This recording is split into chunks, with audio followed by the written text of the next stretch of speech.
All right. Welcome to the situation. Welcome to the podcast, the stream. How's it going, chat? So, a lot of things to do. A lot of things to do. So, last week I had promised you, well, I didn't promise, but I said that there was going to be kind of a large stream that I wanted to tackle, which we're going to try to do that today. There's like 7 or 8 videos essentially on the docket. I'm not sure if we're going to get to all of them, but we're going to try to. If not, then we'll break it in half. But I've got at least 7 or 8 videos lined up for you. So hopefully you guys are all doing well and whatnot. Let's go ahead and get into the situation and whatnot. The gout cast, if you will. So let's talk a little bit about what happened over the weekend. Let's talk a little bit about what happened over the weekend. Let's start with that. Apparently DSP was out of internet. Well, he was off the internet, I should say, for about 24 hours, give or take. And apparently the perks of having business class internet came back and bit him in the ass, because when he tried to get a hold of, was that Comcast? And was like, hey, my internet's out, please do something. He ended when he called the business class number to get help, apparently he caught an automated system, or he either caught an automated system that said they couldn't help him at that time, or he did speak to someone from customer service, and they said they couldn't do anything because something about there being an outage in his area, and according to him, they hung up. Paid all that money for business class internet, which is dumb anyway, to be honest. But paid all that money for business class internet and got nothing out of it. So essentially he had to sit around with Catherine for about a day or so. And you would think, okay, you guys are alone, you guys have no internet in your life. You're completely disconnected from the internet. Maybe you guys could go to a park. Maybe you guys could clean the fucking house. Maybe you guys could fuck. I don't know, something productive. Instead, he DoorDashed for McDonald's in the middle of the night and justified it as it was in the middle of the night. Something, I don't know, whatever. So there's that. I can't complain too much because I had some internet issues myself during the last stream. You know, Susan, Susan's out here for me. I don't understand. You know what I'm saying? What I paid my tithes in boxed wine, so I don't get what the issue is. Anywho, so I had some internet issues myself. It is what it is. With that being said, what else happened? Oh, apparently you guys were throwing out the taco memes during the end of the last stream. I didn't know what that was at that time. Let me hold it together. I know what that is now. Now that oh shit. Okay. Now the taco meme and that puss has been equated for quite a long time. Let's get some tacos in chat. You know, if you know, you know, and whatnot. It's been equated for a long time. Derek, whatever. I don't know what little things that little freak is into or whatever. But mark my words, that kid's gonna be a fucking problem.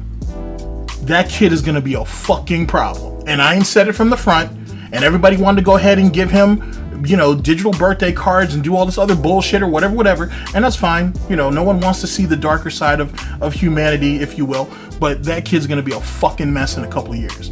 So please believe he's gonna be a fucking animal. The way he keeps going after these porn stars and after these cam girls and shit, all this weird crazy talk he's doing and whatnot, that shit's, those are warning signs. I know it's funny and everything now, but that shit's gonna get sick. It's gonna get really depraved, if it isn't already, sooner than later. But whatever, laugh at it for right now, but that shit's fucking crazy. That shit is fucking crazy. But anyway, so that's what he's doing. He's equating that puss to freshly made tacos from Trader Joe's, I guess. I didn't even know Trader Joe's made tacos. So it is what it is on that. So taco memes in chat, cherry memes in chat. I heard DSP was on the defensive he and eventually went on the offensive as it pertains to Derek. And there are theories out there where Derek has something on him. Some people think that DSP sees Derek as his son. I don't know. I don't know what weird little relationship those people have. It is what it is. It's destructive, though, clearly. Derek needed a better, what's the word I'm looking for? Role model, I guess. Or he just needed a better influence in his life. His parents need to step the fuck up, and his parents should have stepped the fuck up and raised him, to be honest with you, instead of leaving him to his own devices on the internet, which is following losers like DSP and a very active porn addiction and whatnot. And between the little girl nonsense he had on those YouTube playlists, and then how he harasses these porn stars online, because it sounds like he follows everything. I can't remember if it was well, I know who it was. It's a Gundam who said that oh, big ups to everybody in chat. What's up, Chiyo?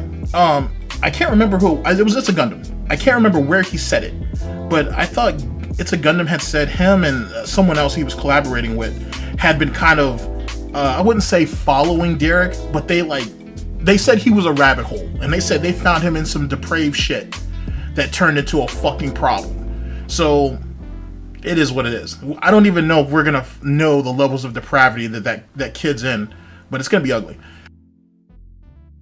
Let's see. But DSP did get back online in the afternoon yesterday. Got his ass whooped. It's my understanding he got his ass whooped last night too. Womp womp. That's kind of par for the course. Thank you. When he spoke to Keem. Big ups. So, you know, it is what it is. It is what it is. But it's been an interesting weekend, to say the very least. And in closing, DSP had a small begging session last night, and Jax came through with like $150 allegedly. So, loser is as loser does. You know, play stupid games, win stupid prizes. Alright, so there's that. But we'll cover that at another time. Let's see what chat has to say. I'm telling you, Derek is going to be that dude is an issue. Like, that dude's a fucking problem. And, like, they should get that dude some help. I know it's funny and everything. I'm not saying that anybody online needs to do anything about anything. What I'm saying is Derek's parents need to step the fuck up and, like, figure out what the fuck they're going to do with him. Because if not, he's going to be a problem. And I'm laughing about it now, but truth be told, that kid's an issue. Kid's a fucking issue. And he's only getting worse. You know what I'm saying? It's only getting worse. But whatever.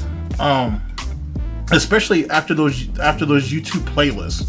Like, and that was right around the time that people were kind of joking around with all this shit and saying, oh, Derek isn't really nothing to worry about, yada yada yada. Those playlists pop up right around that time. So either those people didn't see it, either the people who were kind of trying to say Derek isn't that big of a deal, you know, just laugh at it, he's harmless, they either didn't see that shit or they ignored it. And I'm not accusing anybody of anything, but what I am saying is there's a problem. There's a fucking problem with that. And you could say or make the argument that, oh, Derek was really young himself, so yada yada yada. Those kids were younger than he was. You guys catch what I'm you guys picking up what I'm putting down? Those children in those playlists were younger than he was, at least from what I'm told. So it is what it is. That's someone else's mess. I'll let them clean that shit up. Anyway, like I said, we got like 7 videos. Let's go ahead and get to it. Chat, let me just go ahead and give you guys not a disclaimer, but let you guys know what you're walking into. We are gonna do, it's a bit of an impromptu overview of the 10-year plan. This stems up from the podcast we did like 2 streams back or whatever, and had a fantastic question about where did we think DSP was going to be at in 2026, like from a streaming aspect. And I thought, well, why don't we just go back and look at the 10-year plan, and then we can speculate on what he's gonna do. What's he gonna do in 2029, which is when he made the promise to Mama Brunel when they got married. So we're gonna go over a bit of the beginnings of that, the lead up, and then some of the stuff that he ended up redacting later on down the line. So that's where our situation is, chat. Big ups to all of you. And there is something I want to if we don't do it this stream, we'll do another stream. But I have I got an additional feature here I kind of want to try. But we won't do it now, because if not, I'm going to get distracted. You know how that goes. It's just going to be a bunch of laughs, and people in the comment section are going to be like, yo, jump to here, because, you know, he was just kind of babbling along, because I do stuff like that. Big ups to the YouTube comment section. So, I'll see you guys in a second. Womp womp.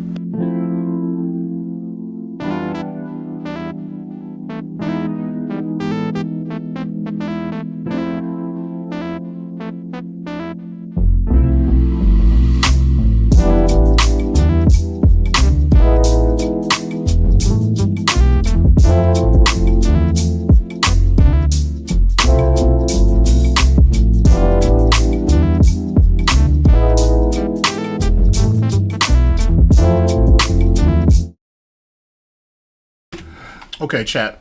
Ice, I'm doing well, man. Thank you for asking. Thank you for asking. I'm doing alright. I'm doing better, I should say. What's up, Hate Army? Big ups. And big ups to everybody in chat. Okay, so, where do we start? We start with someone that I don't think I've had on the stream in a while. Mighty D. I'm taking you guys back, by the way, a bit of a disclaimer here. I'm taking you guys back to 2019. So we're going to go back a bit. I think it's important. Now, I could go back a little bit further, and maybe I'll do something a bit more comprehensive later on down the line. But we'll just go with this for now. Like I said, there's about 8 videos on the docket. Not sure if we're going to get through all of them. We'll see how the first 4 go, because they're all from Mighty D. And then we'll go from there. Big ups to Mighty D. Alright, so, first video. Am I set up? Am I a professional? Am I doing things right? Am I? I'm kind of. Not a professional. I just play one on YouTube. Poorly. Poorly. Alright, ladies and gentlemen, the first video brought to us by Mighty D, 1 of 4. DSP, let's see here. Oh, my bad, wrong one. Alright, DSP doesn't want to do his tax returns and visiting his parents in April. This is from February 24th of 2019. The link to all of my videos will be down in the description. Speaking of which, someone was asking, would I mind doing, if I ever go over some of those Street Fighter compilations, which I do plan to, would I talk about some of the terminology and maybe even present some videos like I did last time? That was completely on the spot and last time around, but sure, I can do that. It's not a problem. I have a bunch of videos lined up, so that's not an issue. And big ups to Volt Boy, DSP Tries It, Memology, Snorpernell, you know, people, and anybody else who's capturing a lot of DSP salt, because there's a lot going on right now. Alright, so, let's go ahead and get into the first video. Let's do that.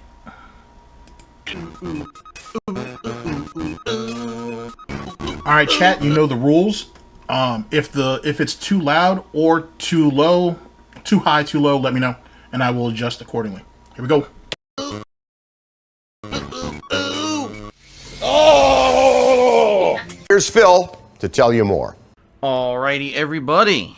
Hello, hello, hello. I like feta cheese. Oh shit, I do like feta cheese. Hello there. I'm on the fence. What do you guys think? I want to get your opinion on this, guys. Would you rather see tomorrow night for my late night stream on Sunday, Tetris 99, Subnautica, or Dark Souls Remastered? Out of those 3 choices, which game would you prefer to see more as my late night stream tomorrow night? Okay, let's see what people have to say here in the stream. Alright, we got Dark Souls, Tetris, Subnautica, Tetris, Dark Souls, Tetris, Dark Souls, Subnautica, Shenmue 2, which wasn't an option, Subnautica, Dark Souls, Tetris, Minecraft, which wasn't an option, Tetris, Dark Souls, Sextris, Tetris, not Subnautica, Max Payne 2, which wasn't an option, Dark Souls, people voting Tetris, no, people are going to avoid the stream, Dark Souls, nothing, don't stream at all, wow. Dark Sub Tetris 2, Ultra Street Fighter 2, which wasn't an option, James Pond 2, which wasn't an option, and I don't have a Genesis around here too. Actually, I do. So basically, as you guys can see, and this is the problem, no one agrees. And this is my dilemma when it comes to me like trying to figure out a stream like this.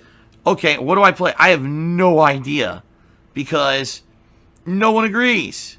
And if no one agrees, right, then obviously I don't know what to do. You know? See how useless he was back in 2019? This is the stuff that we forget. Because DSP is done so much bullshit and has been in such a kerfuffle over the last 3 or 4 years that we forget about exactly how useless, right, this piece of shit was back in like 2018, 2019. I hope to rectify some of that. But Jesus Christ, it's your stream. Run the program or the show or whatever the fuck you want to call it any way you want to do it. Just do it. Speaking of which, one more thing too, by the way, before we dive into this. Fuck you, Wings. And I mean that when I say that. Fuck you. Because people are recommending for you to dual stream on YouTube and Kick. And you're sitting here bitching about Twitch still. Twitch is done, motherfucker. That was like 2 years ago or whatever the fuck. Get over it. Literally, get over it. And you sitting there saying, oh, well, I'm only going to have 20 people there, whatever, whatever. Well, you piece of fucking garbage. You're going to have to start somewhere. Because when Brandy left your ass, you had to start over. When Celine left your ass, you had to start over. When Mommy fucked you all them times financially, guess what? You had to start over. Jesus Christ. And you wonder why that podcast that they keep dangling your fucking ass along with isn't happening yet. Because they see that you're a useless piece of garbage unless someone's willing to push you. So they don't so Keem doesn't have to put you into his fucking business plan because you ain't doing shit. You're not doing shit for yourself. And yes, Kick essentially runs off of the Twitch system. Everybody knows that. If you know, you know. But the point is, it's a brand new fucking platform where little to anybody knows about you. You can dual stream. There are plugins for OBS that allow you to do that. And the quality of your stream isn't that great anyway. So you're not losing anything. And the longer you sit there and make excuses about how you can't do nothing, only explains why no one needs to do anything for you. And this is where people point out that boxing match was garbage. Because he wasn't going to do anything afterwards unless the publicity of it carried him. And you see that in real time. Yeah, and I saw how XQC broke the site and whatnot. But for $100 million, who gives a shit? I mean, $100 million over 2 years, I should say, because it's a 2-year deal. $70 million when it's all said and done. I mean, that's still good money. That's still damn good money, to be honest. And while there's that type of buzz going on, people should hop over there and, try to take advantage of it. They really should. But whatever, that's another deal. It is a good deal. It is a really good deal for 2 fucking years. And it's run by or associated with people he already knows. So it is what it is.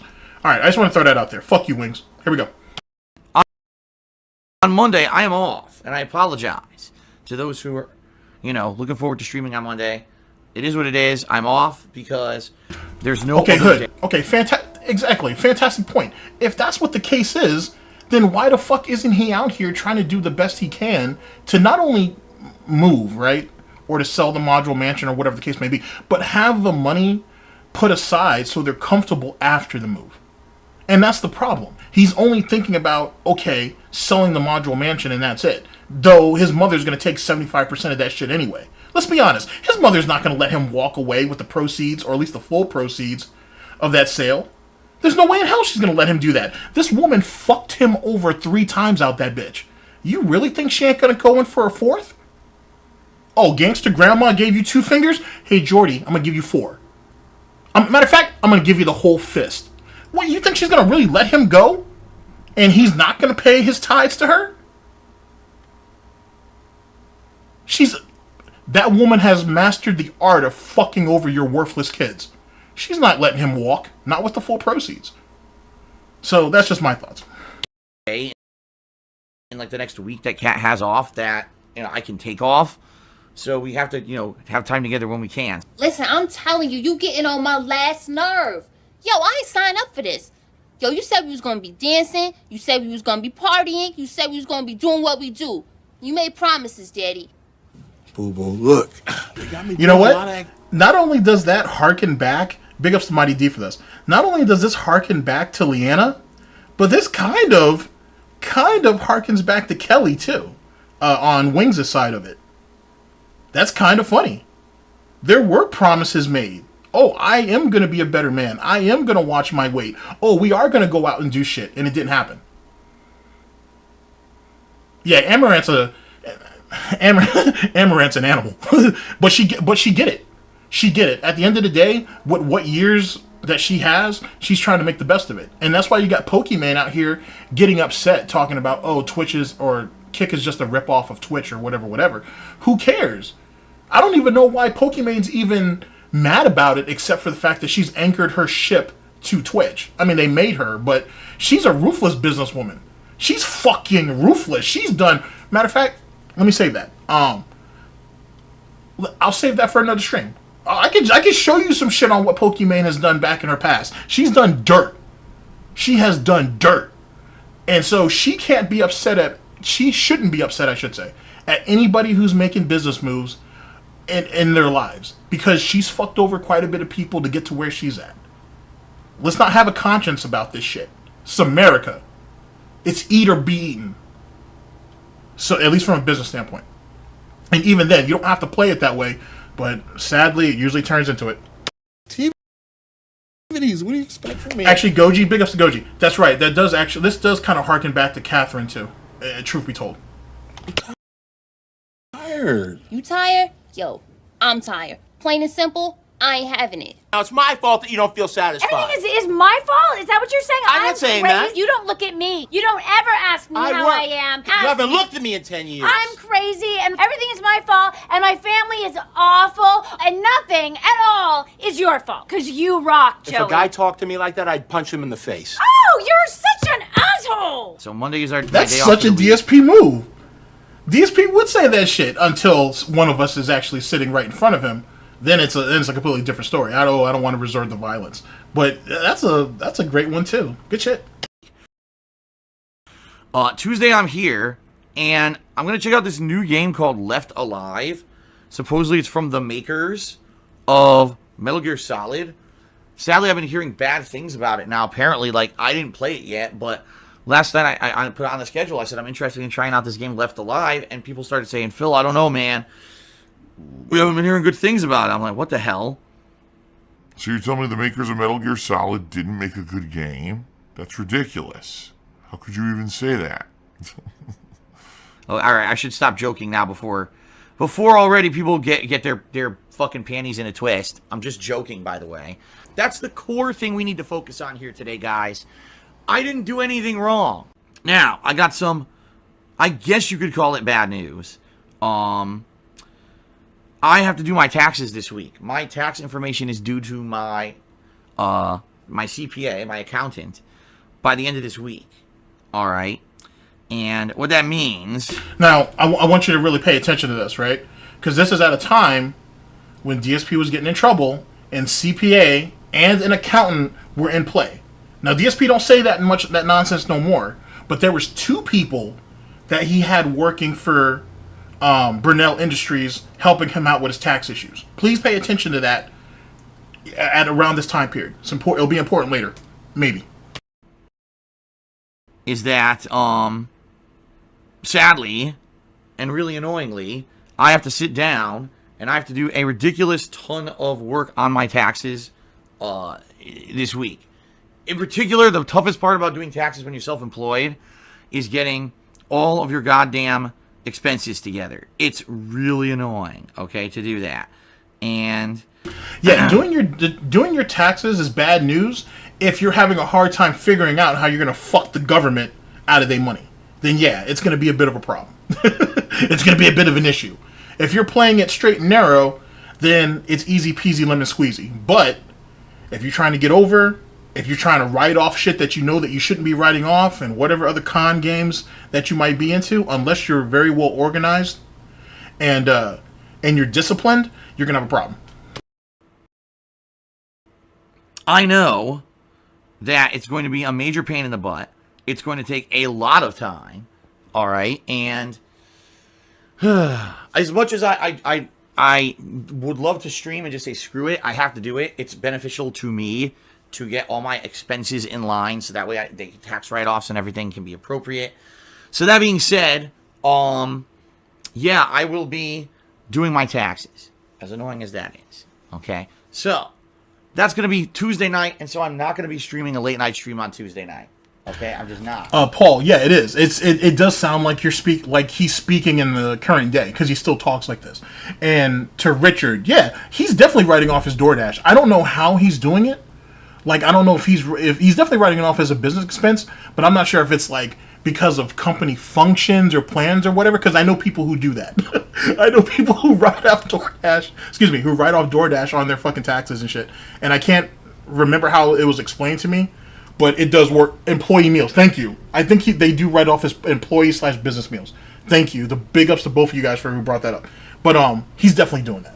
He's definitely doing it. He's probably not wording it that way, but he's definitely doing it. And Catherine's probably on there as an employee too. So, and maybe Jasper. He had made $2,000 one time a long, long time ago. So why not make him an employee? Nothing I can do about it. What the hell is going on? What am I supposed to do? What the fuck? What does that mean? Now I'm like, what does that, this is wild and insane. What is going on? What? What? What does that mean? I don't know. Okay, what does that mean? That shirt really should say resident beggar, to be honest with you. That's really what it should say. Every time I see it, that's what I think. The horror. Like, April is probably going to be the month when I'm going to be visiting my parents in Connecticut. I know I haven't really talked about that much yet, but it is now looking, after talking with them, going back and forth and everything, and with Kat and her schedule, it's definitely looking like April is a month when I'm going to be visiting Connecticut. I don't have any details whatsoever yet. I'll let you know as we get closer, the dates and everything. But it's basically looking like I'm going to be starting to book transportation and everything very soon. So it's going to be like a springtime visit back to Connecticut to see my parents. And for Kat to meet my parents and all of that. So it's going to be pretty good. I hope. I hope it ends up being a good trip and everything works out. We'll see. But I should have more information shortly. And immediately you get an idiot. I love it. You shouldn't be spending any money on trips. I'm not. I've already announced when I talked, I was going to be doing about this year in, December, January. When I first mentioned this, I said, my parents are going to pay for it. This is something my parents are paying for because they want to meet Kat, because they're not in the best of health. They want to spend time with me and Kat, all right? And they want Kat to have an opportunity to see, where I grew up and everything. That's why this trip is happening. And I knew now, it. keep in mind, let's paint the picture a little bit. DSP says that, hey, parents aren't doing well, and I'd like to see them, but I can't because I have all these tax issues. Then he comes back and says, my parents are dying to meet Kat. I told them what my situation is, and they said they will pay for everything. They will pay for the travel. They will pay for the accommodations. They'll give us spending money. They will do everything because they really want to see Kat. Right? They really want to meet her. We've been together. We're this loving couple. We're soulmates. And like I said, their health isn't doing well. This is his words, not mine. So now we need to do that. Speaking of which, that monkey spank situation, which is hilarious, that idiot took that shit from Beavis and Butthead. So, yet again, still not original. He's just grabbing shit from other shit, I guess. But it is funny, though. It is pretty funny. But at the same time, he's like, well, my parents are paying for everything, but I'm losing days. I'm going to lose work days. I'm going to lose revenue going out there. So we had fundraisers, right? We had marathon streams. We had all this nonsense to try to build up the war chest for when we were gone. And then when he came back, he had obviously that large... he had that podcast, if you will, or whatever that case may be, explaining the whole situation and laid out the 10-year plan, which we'll get a little bit of that as we move along. The point being is, if you really go back and listen to it, it was a scam from the beginning. Now, a couple important dates. April 1st of 2019, someone on his stream said, hey, are you and Catherine going out there to get married? He said no, even though the way he reacted didn't seem right. April 6th, is DSP's birthday. So as you guys know, he had his little week-long birthday celebration. Think about that. And then him and Catherine were married on the 10th of April. These dates are not incredibly important, but please keep all that in mind just to be on the safe side. All right, let's go. Just mentioning this, immediately we get an idiot who would say that. Still spending money. Still spending money. Well, I'm not, and you're stupid. You may have wondered where my parents been, because if you remember when I first moved out here in 2014, they immediately visited me for Christmas of 2014, and then they visited me again in the summer of 2016, remember? Nope. And you might be saying, well, what the hell now? It's been like 2.5 years. We've heard nothing about Phil's parents. Nope. Well, the bottom line is, they're not doing very well at all, okay? And immediately you get a dickhead like ITG Jake. I'm going to read it because I've had enough and he's permanently banned now. Do you want us to give you money to see your parents? Fuck you, Jake. Fuck you, Jake. How about that? Fuck you. No, because you don't wait 5 seconds to let me finish what I'm saying. Now, not only are you permanently banned, but now we all get to laugh at you publicly for being an insensitive piece of fucking shit when I'm bearing my heart to the fucking stream. Go fuck yourself. If you guys are interested... He was bearing his heart to the stream? What? Explain.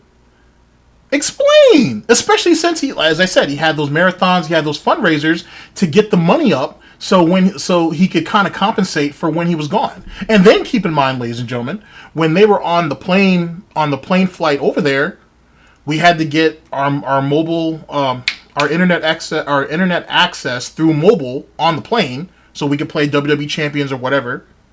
And then DSP somehow fucked that up. I'm really reaching for this one. So hold on for a minute. Hold on for a second. But if I remember correctly, he bought 2 plans, but he bought both of them on the same fucking email. And so they had to essentially go back and forth because DSP wasn't smart enough to either have one of those plans that he paid for go to Catherine's email address. So essentially they had to basically share the internet while they were on the plane, going to Connecticut and then coming back. But didn't DSP say he didn't play mobile games back at that time? Matter of fact, and I'm reaching here yet again. I'm on my slim shit right now. Didn't he say that, I had promised Catherine that I wasn't going to play mobile games whatsoever, and I completely gave it up because of my love for my soulmate? But yet, you bought mobile plans to play mobile games on the plane? Whatever. Semantics. Semantics! If you head to my forums at thekingofhate.com, there's already a thread there that says fan art. And it says right in it, Phil returned to stream. This was, years ago when I did. Post up here. Anything. Emotes, fan art for the stream, whatever. That's another thing. We still have, I believe, 5 or 6 open emote slots. So if anyone wants to work on designing more emotes for the stream, I'd be more than happy to do that. Plus, I don't think we need emotes like the Santa emotes we could probably get rid of. You know what I mean? So... we have lots of ample space for new emotes if anyone wants to work on those. And before anyone says, oh my God, why doesn't Phil make his own emotes? Why doesn't he do all of this himself? Very simple. I have no talent, and I don't even have any programs to do it. This year, I stopped all of my editing programs. I don't even have a video editor. I'll say that again. I don't even have a video editor. I had to get rid of it because I couldn't afford it. It was like hundreds of dollars to have this video editor. So I got rid of it. And, it is what it is. So that's, I had to be done. Holy shit. Kind of scared me a bit. Keep in mind, it was hundreds of dollars a year for Adobe. And then, keep in mind, he was only using it for years, by the way, because we weren't really making edited content after KO Gaming flopped because he let it flop. But anyway, he was using the Adobe just to have a Patreon crawl at the end of the weekend preview video. That was it.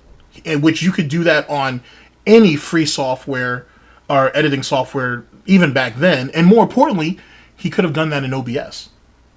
He didn't even need editing software to do that. So that's on him. But womp womp.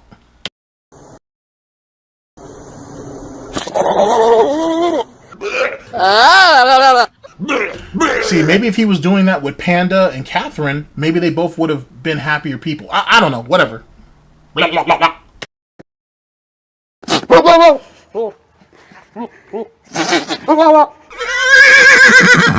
was one of those costs, and I was like, wow, I barely ever edit videos, so why do I need a video editor? So I cut that out of my budget, okay?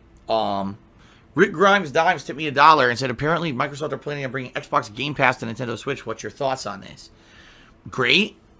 You know, Nintendo absolutely needs third-party support in order to survive. This is 100% true, okay? It needs it. They absolutely need third-party support, and the problem is right now the third-party games they have on their console aren't very good. I can tell you this firsthand, and the reason I can tell you this firsthand is because Kat was looking for games on the Switch to play, and was looking through the catalog, and my god, it was the biggest fucking shovelware catalog I've ever seen in my life. It's hilarious when Nintendo tries to tout, and even Nintendo fanboys, we have thousands upon thousands of games on our console. Yeah, and about 90% of them are trash. They look like mobile games. In fact, a lot of them actually are mobile games. You can fucking get them on your phone, so why the hell do you want them on your Switch? That's pretty funny. You know what? This guy's a dick. Just...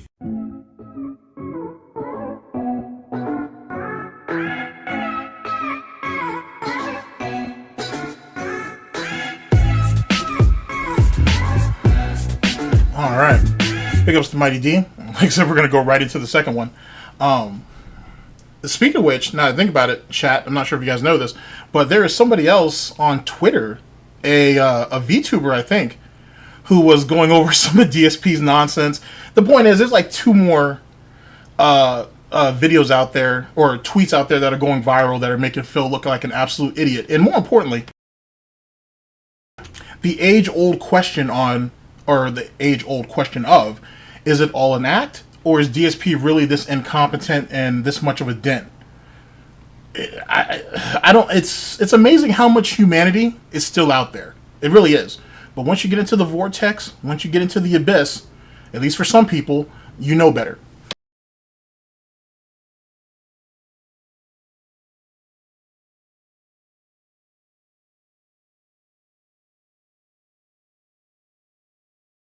All right, ladies and gentlemen, we're here with the second video that'll make up, that's continuing to add to the podcast. Brought to us by Mighty D. Let's see here. DSP's life-altering, house-losing, truly disastrous, terrible tax situation. This is from February 28th of 2019. Yet again, the link, or the links to these videos will be down in the description. So much destruction, devastation, all of it. So good. It's so good. Here we go.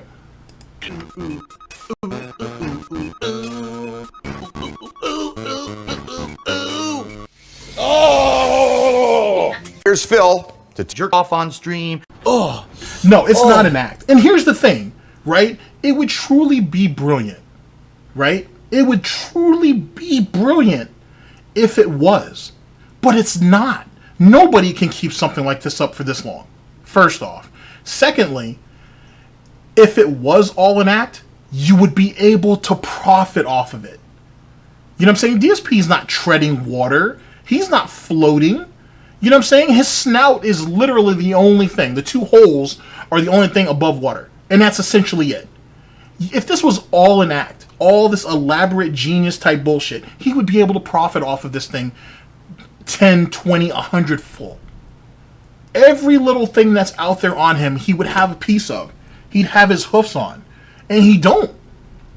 His detractors, trolls, haters, and critics make more money than he does. You got random people on Twitter who get more clout than he does. You know what I'm saying? Like, it's not an act. It never was. It never was. He is what he is. He is who he is. And his incompetence proves it. If anybody else, right, who was really thick-skinned and was about chasing the bag, if they had the amount of fucking nonsense and publicity on him as DSP does, they'd profit. But he can't. And he's as useless as who out there is considered famous and they're not known for doing much of anything. I guess you could say a Kardashian, I guess. I don't know. and whatnot. But like the point being is that even they were able to profit off it for a period of time. But DSP isn't. He's useless. He's absolutely fucking useless. And yet again, the fact that people still question whether it's an act or not is probably the greatest trick that Darkside Phil ever pulled. Honestly, it is the greatest trick he ever pulled. That there is still, to this very day, to this very minute, there is still a demographic of people out there who wonder if it's an act. Did someone say Jordan? Don't do that. Don't do that. Don't do that. He was just a better athlete than most of the people he was playing against. That's really what it comes down to. But that's another discussion for another day. At the end of the day. So that's what it comes down to. Here we go. Oh wow! Oh my god! I'm so mad. Oh, I'm jizzing in my pants. Oh!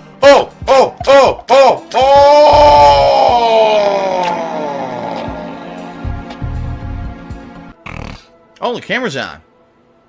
The camera's been on the whole time, huh? I don't even know. Hello. So if that doesn't motivate you to subscribe to the channel, I don't know what will. You know, on Friday, new release, okay?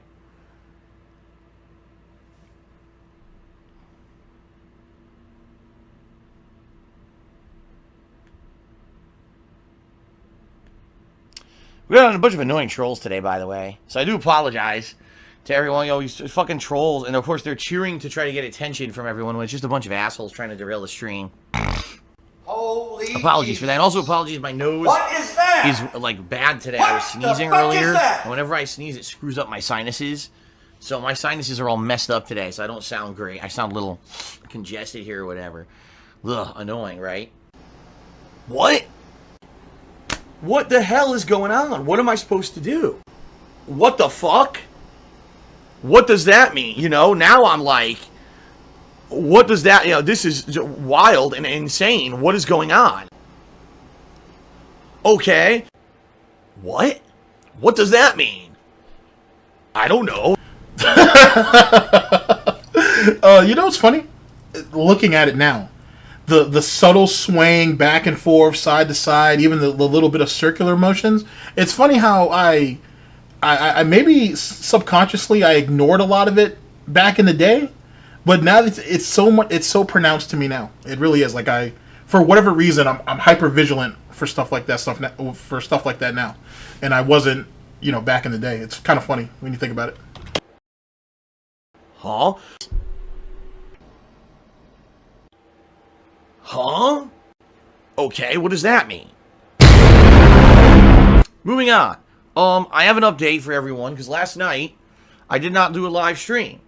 And you may be saying, well, why didn't you live stream, Phil? You almost stream double streams all weekdays. What happened? Well, I had to do my taxes. And, you know, admittedly, it's a lot of work. It's also not fun at all. I had to sit down and figure out exactly what I made last year because most of the companies didn't send me anything. When you work for an employer, okay, they give you a W-2 form. You use that W-2 to plug the information into your tax return, and you're pretty much done. When you're self-employed, you have various sources of income like I do. You know, I get income directly from YouTube. I get income from Twitch. I get income from Teespring. I get income from you guys when you tip me directly. I have to calculate all of that myself. Okay, and based on my calculations, I may be living month to month, paycheck to paycheck, begging for fucking tips and shit on stream for the rest of my life. I have to figure out, you know, what source came from what, and then I have to sit down and do expensing. What expensing is basically looking at all the money that I spent in the last year, okay? All of the money that I spent over the course of 2018 on supplies for the business and various other things. Like everything that's spent is included. Any game that I bought, any subscription service that I pay for, electricity and internet, and because I'm self-employed, other things are covered too, like health insurance cost and things. There's many things that are factored in. Now, wait a second, real fast, okay? Because as some of you guys know, I am still working on the whole interview nonsense. Didn't Craig, Stuttering Craig, and Adam call him out on the whole thing about writing off his insurance? Was that a thing? And another thing too, and this is kind of important. Between 2018, even 2017 to some extent, but definitely 2018, 2019, 2020, 2021, a lot of games and peripherals were sent to him or bought for him. So I want you guys to keep that in mind too. A lot of stuff that was gifted, theoretically, to him, he was writing off as well. Now, whether he was able to do that or not, or whether he's legally allowed to do that or not, is one thing. But, okay, I am right on that? Yeah, like, and also I think his mortgage too, and I think Craig really looked at him crazy, like, what? But, anyway, but big ups, chat, thank you for that. But he was gifted a lot of stuff around this time. A lot of it. And maybe, just maybe, that's why he was having a hard time figuring out what some of this stuff cost, so he could write it off, because a lot of this shit was being gifted to him. Just keep that in mind. Even though he could have gone on, BestBuy.com, he could have gone on Amazon and just looked at the price there, and then there you go. But whatever. When it comes to expensing, for a business, so it took a long ass time for me to do all of this, and then of course, as you guys know, I'm in a situation where I am going to owe a giant lump of taxes in April. Oh, yeah, Paul, that is true. That's actually hella true now that I think about it. Damn. That was a while back, though, too. Holy shit. Yo, big ups, Paul. Big ups.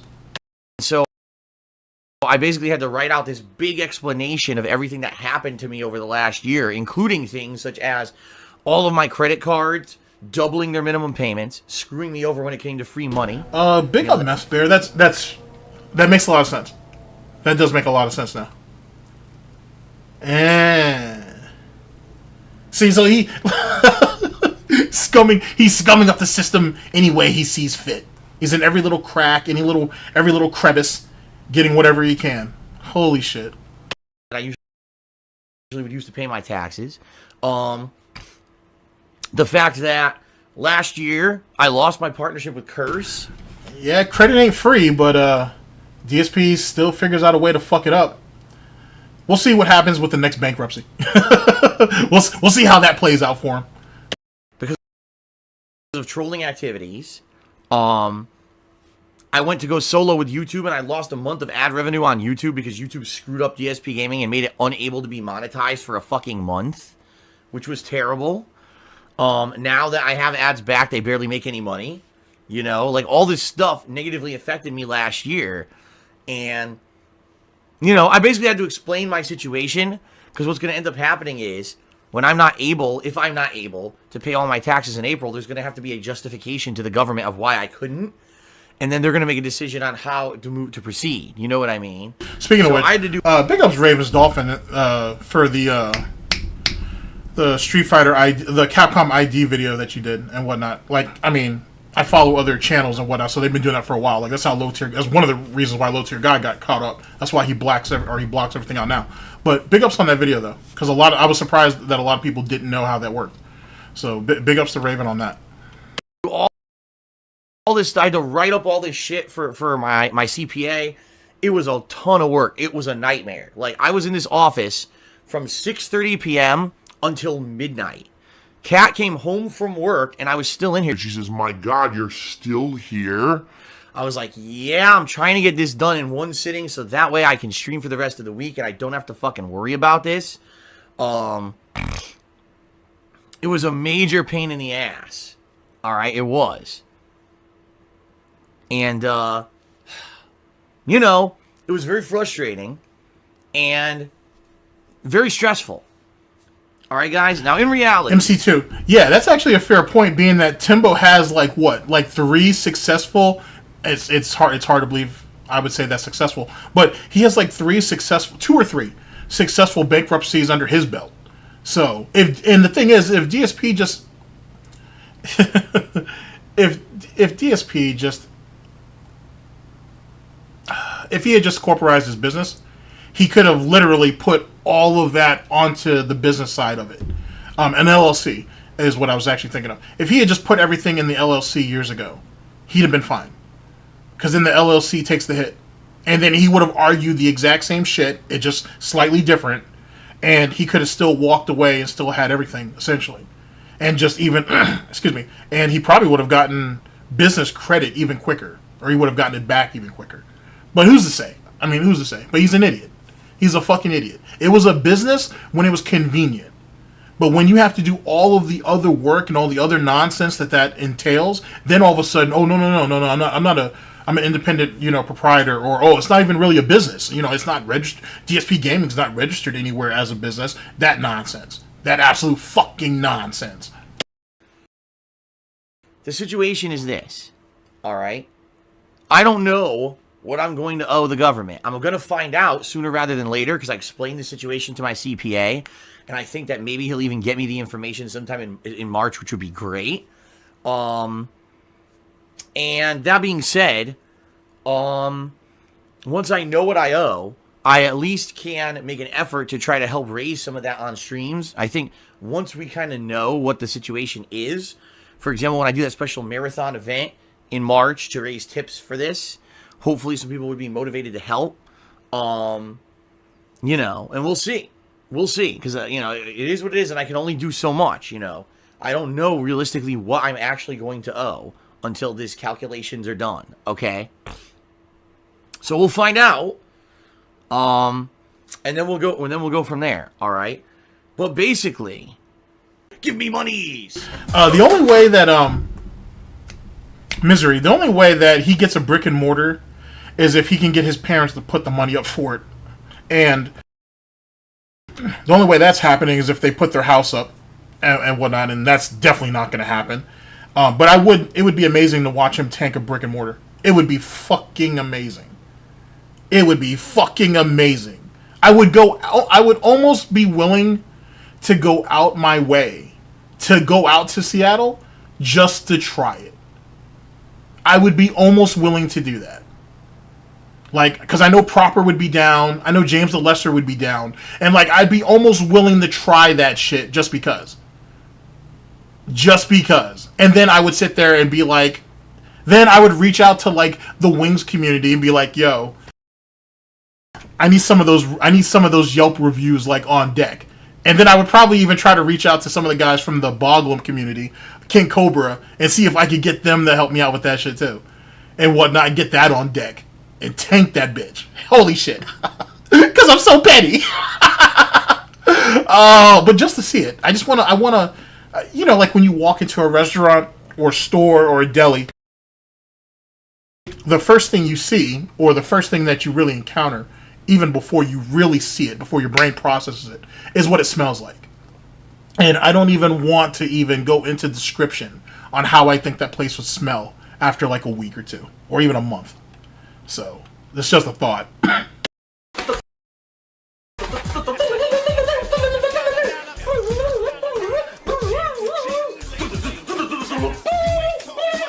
Basically, the bottom line is, I'm very, very nervous about the rest of this year. I'm nervous about my future.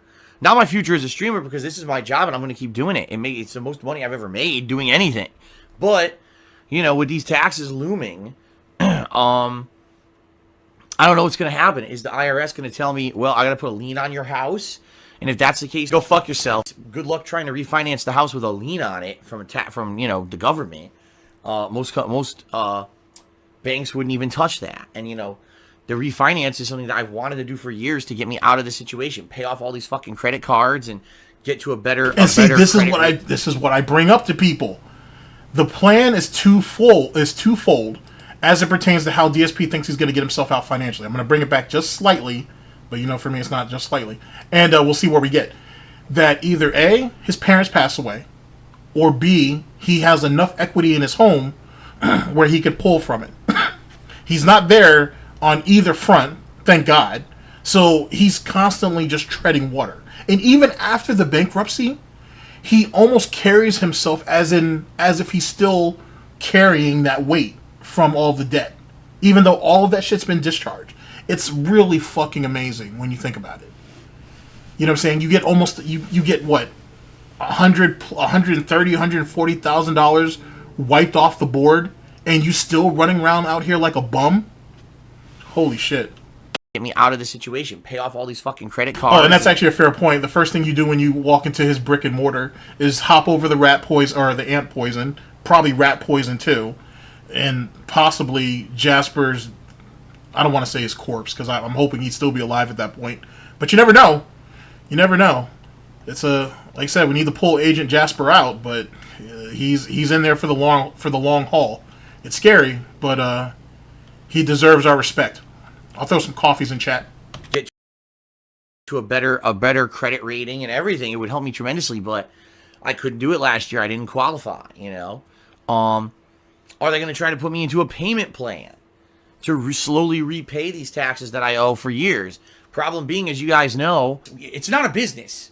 Already financially, I'm in a situation where every month I'm paycheck to paycheck. You know what I mean? Like, there's sometimes 1 to 2 weeks where I end up getting overdrawn on my bank account. Where's the money going to come from to pay this? You know, I just, at this point, this sucks. You know, and I don't know what's going to happen. I don't. I have no idea what's going to happen. Actually, real quick, Ice, you know what? I see that too, sadly. Like, the thing is he's not going to tell us immediately. It'll be like a month or two, like of us not seeing Jasper, and that's when he finally comes out and says, you know, oh, Jasper got sick and this, that, and the third, and you know, I feel like it's going to be something like that. If Jasper passes, we're not going to know about it right away. He's going to hold off on it because he has to get the story right, or he's going to get into some real low down scum shit and see if he can find a cat that looks similar to Jasper, and then just try to pull the old switcheroo type shit. Holy shit! It's crazy, but I wouldn't be surprised. I really wouldn't. And yeah, he probably would blame the trolls for Jasper in some way, shape, or form. Oh, you guys stressed me out, and in turn I put that on my wife, and in turn it was put on Jasper, and then, you know, you guys were making fun of us because of his urinary tract infections, and you guys say we weren't taking care of him well enough. He's going to literally run down the gambit of all the things that he fucked up on and whatnot that only contributed to Jasper dying. I was going to say Jasper being killed, but you know what I mean. Jasper dying and whatnot. That shit would be fucking incredible. And then here's another thing too I want you guys to think about. After DSP came back from him and Catherine's wedding, he admitted to us multiple times that his parents were sending Jasper supplies. They would do it like every couple of months. They would send toys, they would send treats, they would even send boxes of canned food. Does people remember? Do any of you actually remember that? If you don't worry about it, but I do distinctly remember talking about that multiple times. You know what I'm saying? And so it makes me wonder, when Jasper got sick the first time, did he reach out to his parents and ask if they would throw out money for it or whatever? Or did they even get him pet insurance, which DSP should have anyway? If he was responsible, he would anyway. And they helped him on that front. It's just something that I want you guys to kind of think about.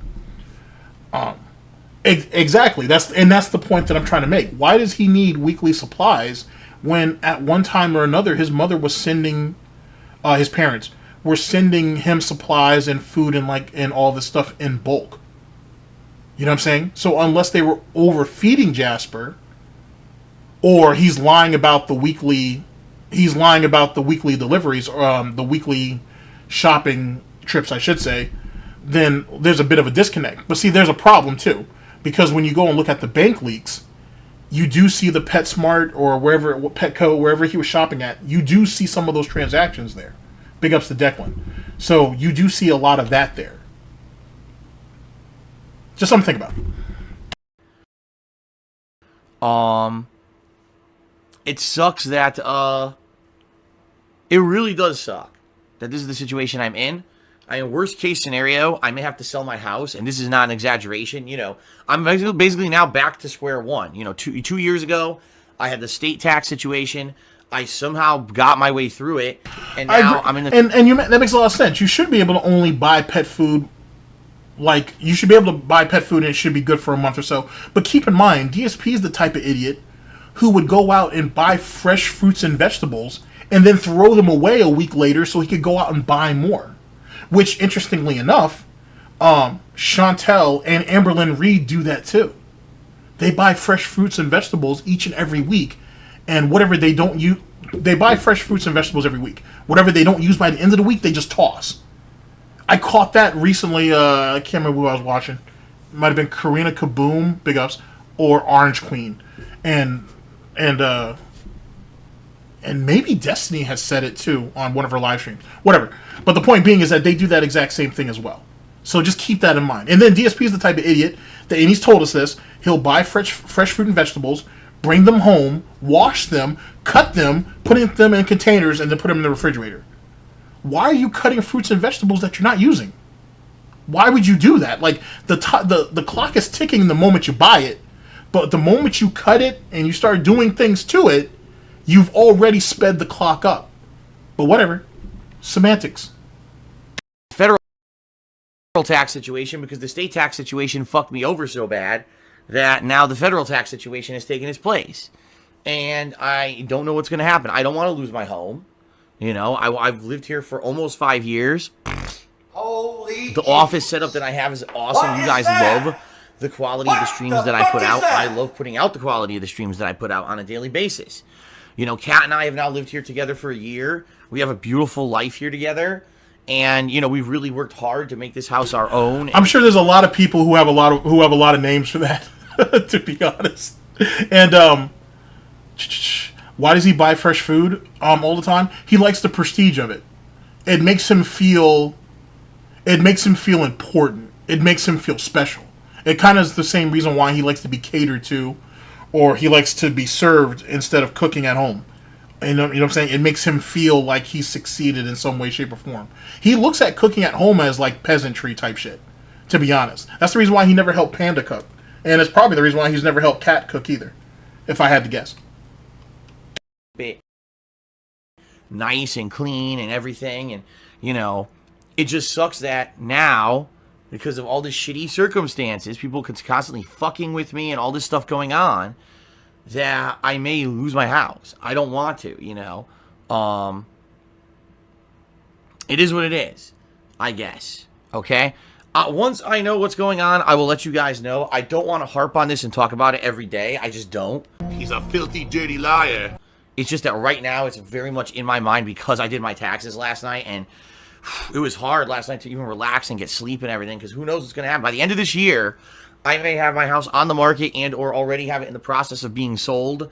I may have to move to a small apartment somewhere that's not nearly as good in regards to location, in regards to my work. It might be a ton of stress. It might be time away from the streams, which means I can't make money. You know what I mean? Like, all these factors, all these shitty things in my head bouncing around. Shoot him. He's black. Shoot him. Before he goes ahead and shoots the black guy, do you guys remember this? Do you guys remember when he was saying, oh, if I have to downsize to a smaller place, the streams won't be as good, and I might have to go into a rougher area, and then I might not be able to stream as often, and if you guys, you know, if I don't figure out a way out of this, you know, I may lose everything. It's not just losing the house, but I might lose my job. You guys remember this? But keep in mind, this idiot basically streamed and made content out of an apartment that was essentially converted into condos when he was back in Connecticut.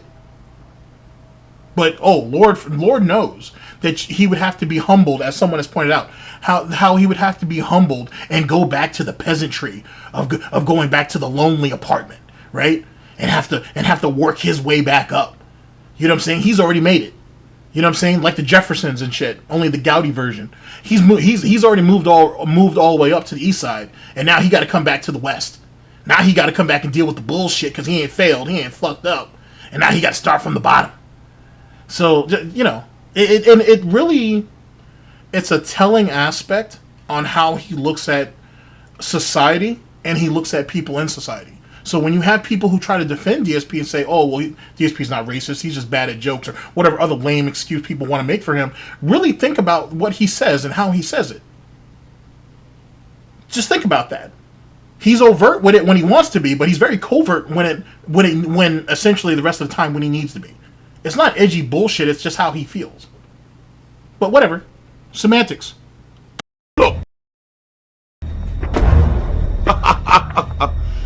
Racism.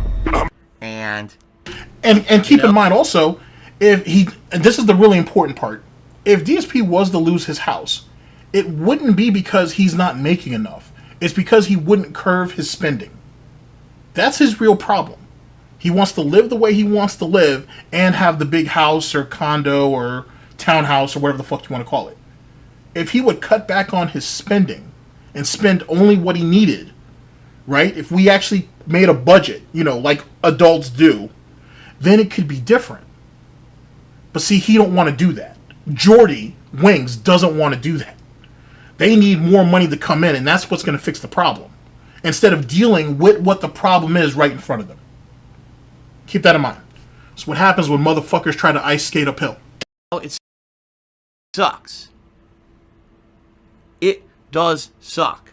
And I hope that long term it's going to work out. I don't know how. You know, honestly, I don't know how right now. You know, Kat last night, she saw how bad I was, because after I'd worked on these taxes for so long, I was like, all just like fucking completely stressed out. And she grabbed me and she says, listen. Come on, let's go have sex now. It's been too long. Oh, I'm sure it has, honey. I'm sure it has. Sex already. Come on.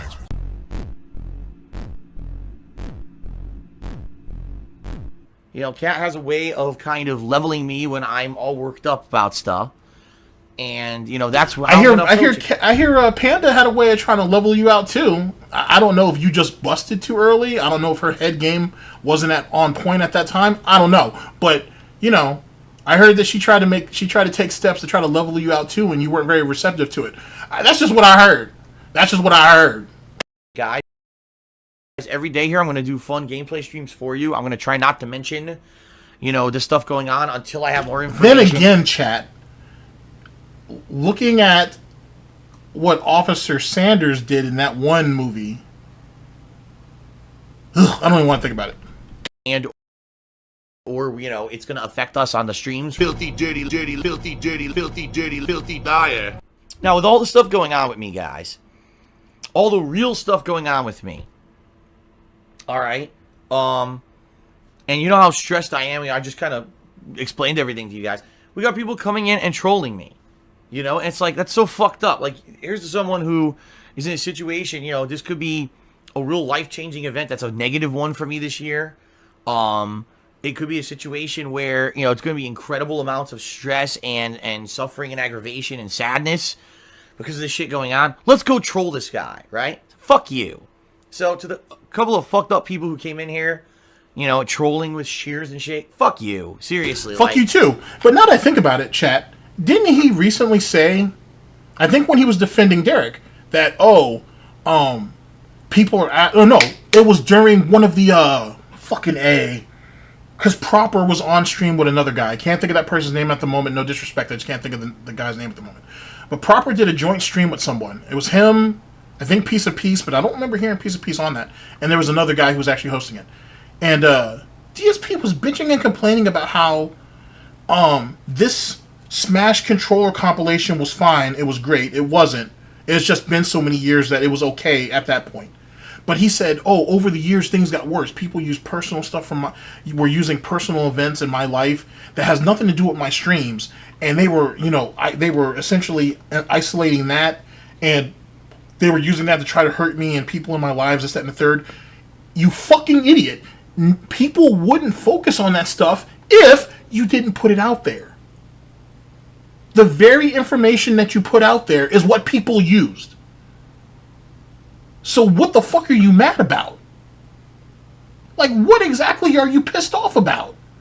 What you put out there can be used against you positively or negatively. End of story. No one drudged all that shit up. You brought it out there. So, you know what I'm saying? What are you mad at? Why are you upset? If it was all about the gameplay, then that's all that should be out there. You made it more than that because the gameplay wasn't enough for people to support you. So you had to play victim.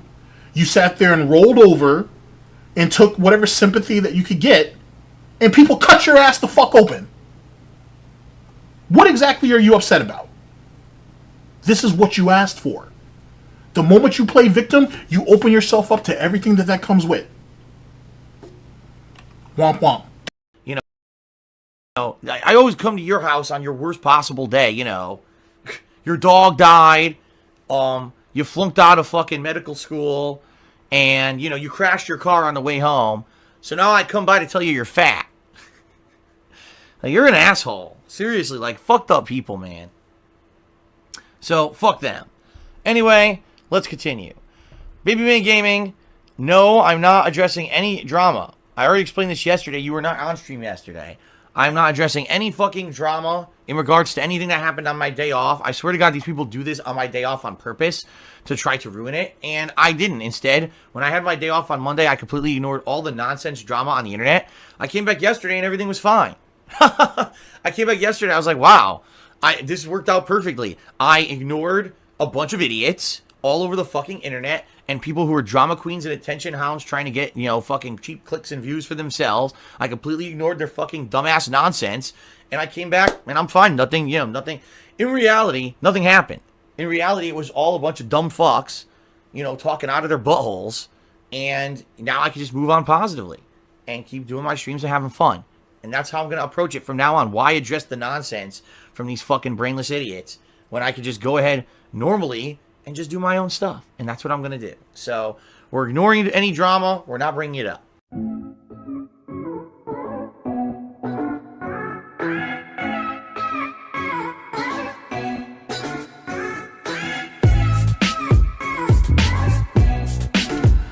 All right. That is video number 2. Big ups to Mighty D. We're going into our third video. Let's see. Shit. Sorry. It's not funny, but it is what it is. DSP visits dying parents, is losing me money, and unbanning more trolls. This is from March 12th of 2019. Yet again, the link will be down in the description. Me visiting my dying parents is losing me money. You gotta be a bold motherfucker to say some shit like that, Phil. Holy shit. Alright, here we go. Hello, boys! I'm back!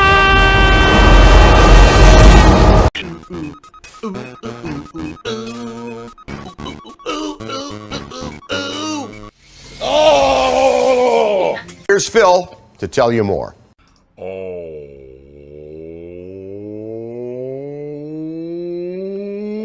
What's going on? Today, we go a little bit in a different direction with our weekly co-op stream of Apex Legends. That is right, ladies and gentlemen. Welcome to the Apex Legends cooperative stream. Hope you all are doing well and you're ready for 3 to 4 hours of drama and kitty shit. I've already had a strong coffee this morning, and I've got a Mountain Dew Kickstarter here, which I almost never drink caffeine anymore. I used to do it every day, and I basically cut it out of my diet so that when I need it, it'll be incredibly effective. Well, guess what? Today I'm going to be hopped the hell up on caffeine to do today's co-op. All right. What? Huh? What the hell is going on? What am I supposed to do? What? What? What does that mean? I don't know. What the fuck? What does that mean? Now I'm like, what does that, this is wild and insane. What is going on? Sure. What the fuck? Huh? Okay, I don't even know what that means. What? Okay, what does that mean? So, this would be interesting. Tomorrow I'm off. Monday is my day off, I need it this week. I barely got to spend any time with Kat this week. She was working all week long. Finally, she was here yesterday, and I did get to spend a little bit of time with her. Today, again, I'll get a little bit of time between the streams, but tomorrow is a much-needed day. Should be fun. This coming Wednesday of the month, it's going to be my retrospective event. For the whole day, we're going to be taking a trip down memory lane together. Give me money. We're going to be going back and watching vlogs. Give me money. From my old days on YouTube, when I was just a YouTuber. I didn't stream at all. Give me money. We're going to be watching travel logs. We're going to be watching gameplay videos together. It's going to be a lot of fun. And this not only will be a cool opportunity to go back and reminisce about the past, but also a good opportunity for those who want to help me out this month with my upcoming tax situation. This will be an ample opportunity for you to come and contribute because it's a special stream. It's not gonna intervene with the gameplay per se. You see what I mean? Plus, I think a lot of people are going to be on that stream, so good opportunity to get recognition if that's what you're looking for. All right? I need that money. Oh, and there's some white guy playing a woodwind instrument, and he's going, woo, woo, woo, woo, woo. I'm well aware that today already we have a lower attendance than usual because of daylight saving time. It's cool. You know, it sucks, but it's cool, I guess. People will eventually get used to it. It sucks that this happens every single time, but it is what it is. Hopefully more people will join the stream, and undoubtedly the stream will end, and people will be like, why is Phil ending early? When in reality, I'm not. It's just life, right, guys? The only thing I want to say, guys, is within the next week, I should be solidifying my travel details for the month of April. If you have no idea what I'm talking about, coming up in April, I'm going to be visiting my parents in Connecticut because, well, multiple reasons, okay? Number one, Kat has never met them. They want to meet Kat. I've lived with Kat for over a year now, and quite frankly, I got nothing. Okay, zero. You know, plans to basically, you know, spend the rest of my life with her, you know, and obviously then my parents want to meet her, right? So, yeah, that's one major reason why we're going out there, so Kat can finally meet my parents and spend some time with them. Number two, I haven't seen my parents since 2016, so it'll be a good opportunity for me to see them, and quite frankly, just being very honest with all of you, they're not in the best of health. Not to say that they're at you know, the end of the line, but the way my mom put it was actually the best way I think possible. She said, I would much rather have you and Kat come out here and visit us and spend time with us now that things are okay, rather than waiting till something goes wrong and having to come out here when one of us is sick, or you know what I mean. I agree with them. Let's go out there while they're healthy and happy and everything's going good, rather than waiting till the absolute last minute when things are going wrong. You see what I mean? Let's kind of take a minute to break all this down. Meeting Kat after you and dragged a woman that you don't know into your home, and you guys try to live like you guys were an actual couple for the past year. That's already weird. So I'm sure, yeah, they probably want to see or meet who she is. Two, does anybody not find it a bit disturbing that, you know, you couldn't just come up with the idea of going out there to meet them? Your mother had to suggest, hey, why don't you come out and see us? You, as their son, as their only child, as the heir to their estate, well, besides Melissa, you couldn't make a conscious effort to be like, you know, hey, you haven't met my soulmate yet, and I know you keep telling me that you guys have mentioned that you guys aren't doing so well. I want to come out there and see you. Could you help me? Could you help me make this happen? Your mother had to suggest that to you. That's sick, to be honest with you. That's very, very sick on DSP's part that that's what it came down to get you out there. And then even more fucked up, you made your parents pay for it. Now, if you guys had gone half and half, or, you know, if you guys could have made some type of arrangement, that's one thing. But going by his scenario, your sick and dying parents had to pay for you to come out there and see them before they kick. And then you made them pay for your wedding too. I know, I'm sorry, chat, I jumped ahead a little bit. But that's what our scenario is here. And nobody sees, well, nobody in his audience, I should say, back then didn't see anything wrong with that. That's really fucking crazy. So when I tell you guys, as I have for a number of years, he's just waiting for his parents to die off, I know a lot of you don't want to hear that. Because a lot of people, well, some of you have told me that, you know, behind the scenes, if you will, or in private, or in confidence, is probably the best way to say it, that, you know, hey, I understand where you're coming from, but I wouldn't want to, I don't like thinking like that. And I understand that. Normal people wouldn't. But DSP is far from normal. DSP is far from normal. And this is what the reality is. And like I said, we can hold off, you know what I'm saying, until it actually happens. You can find another detractor who can present it to you in a much more civil type of manner, or whatever the case may be. Whatever it is that you feel comfortable with doing. The reality is, that's how that's going to play out.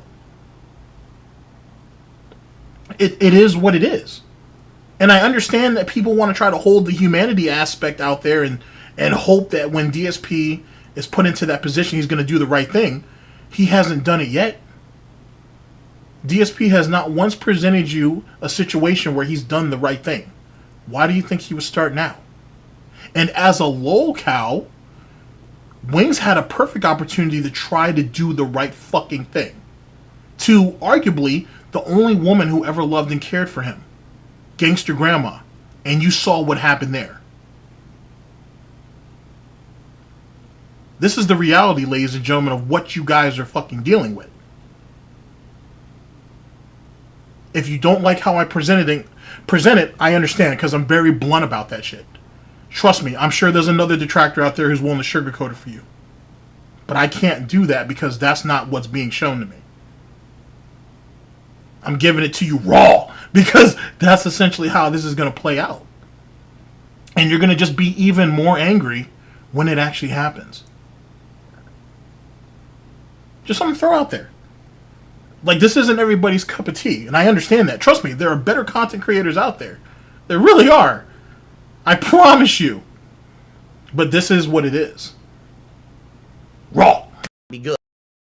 The first time Cat meets them, horrendous things going on. You know what I mean? She's dead! She's dead! So that being said, I think it's going to be a great trip. Cat and I are going to be spending some time together, exclusive outside of having to work, which is great.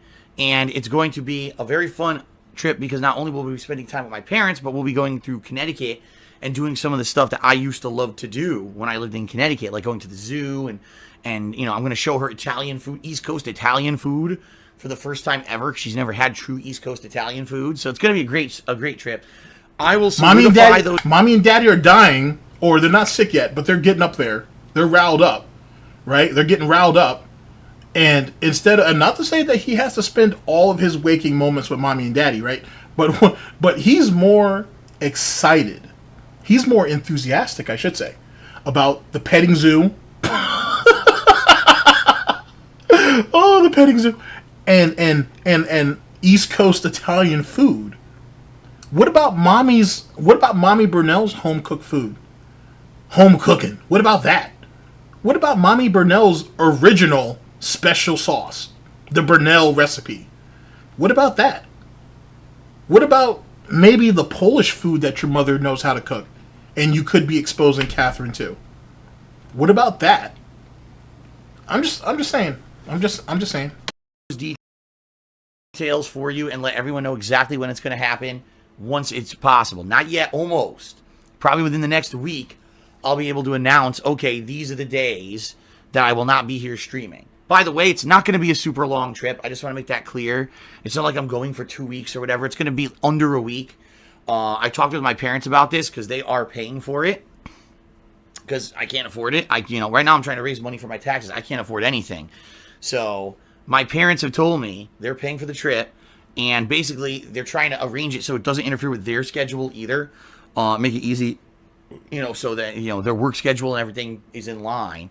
So I'll let you know. I'll let you guys know. All right. It'll only be a few days away that I won't be streaming, and I'll be back. Parents are sick and dying, and they still get up to go to fucking work every day.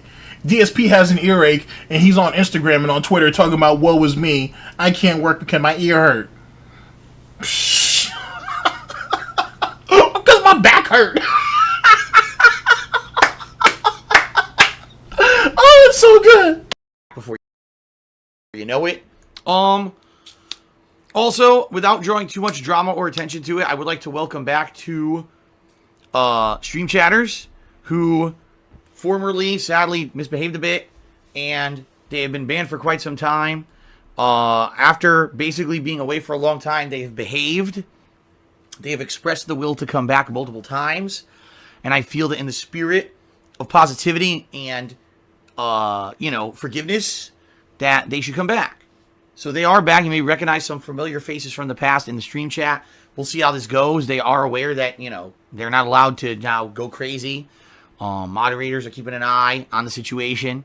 So welcome back to them. Because some people already are probably saying, whoa, what are they doing back? Well, that's why, okay? So that's why they're getting a shout out so everyone knows what's going on.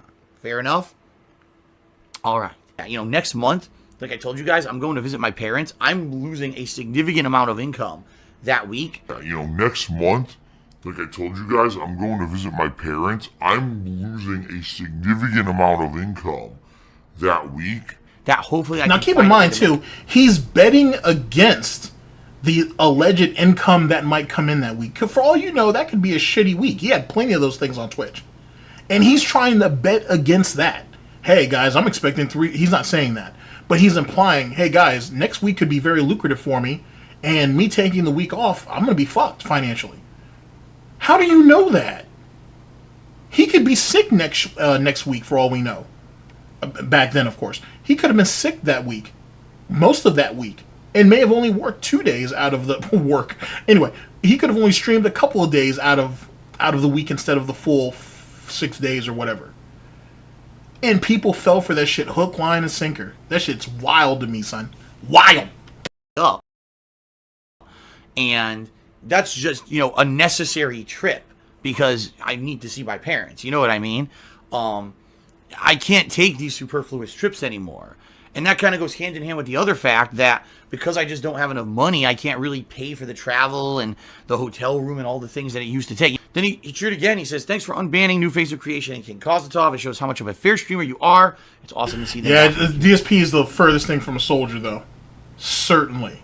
I'm telling you, and this is going to be brutal, but if DSP ever had gone into the military, and if he was fortunate enough to even make it to officer status, he'd have gotten fragged. For some of you who know what that is, and you know what I'm talking about, but he would have definitely have gotten fragged. Clearly. It wouldn't have taken long for that to happen. And most of you are thinking, well, why wouldn't they just friendly fire him? Why waste the bullet?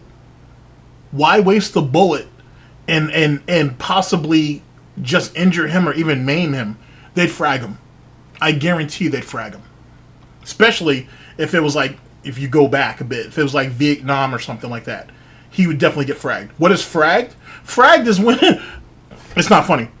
Fragged is when an officer essentially gets a grenade attached to him and gets blown up. Essentially, it's usually a commanding officer who fucking is an absolute asshole who will send his men out there to be killed for no fucking reason except to try to please his higher ups or whatever the case may be. And usually you have one of his underlings is like, yeah, we can't have this, and you cook a grenade, usually catch him in like the officer quarters or whatever. It's usually when you're by yourself, someone tosses a grenade in that bitch, boom. And by the time they even realize it's already too late. So that's what fragging is. That shit would definitely happen now. Especially in a high stress situation like that. So, you know. Community. I agree. Whoa, whoa, whoa, whoa, whoa, whoa, whoa, whoa. Whoa, whoa, whoa, whoa.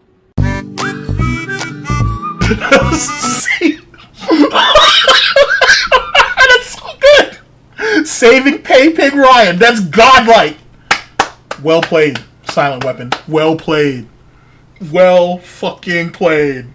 I'm gonna remember that for a good while. That's very fucking good. Black cat down. That's so good. Oh, funny shit. All right, let's continue. I need a personal laugh about that.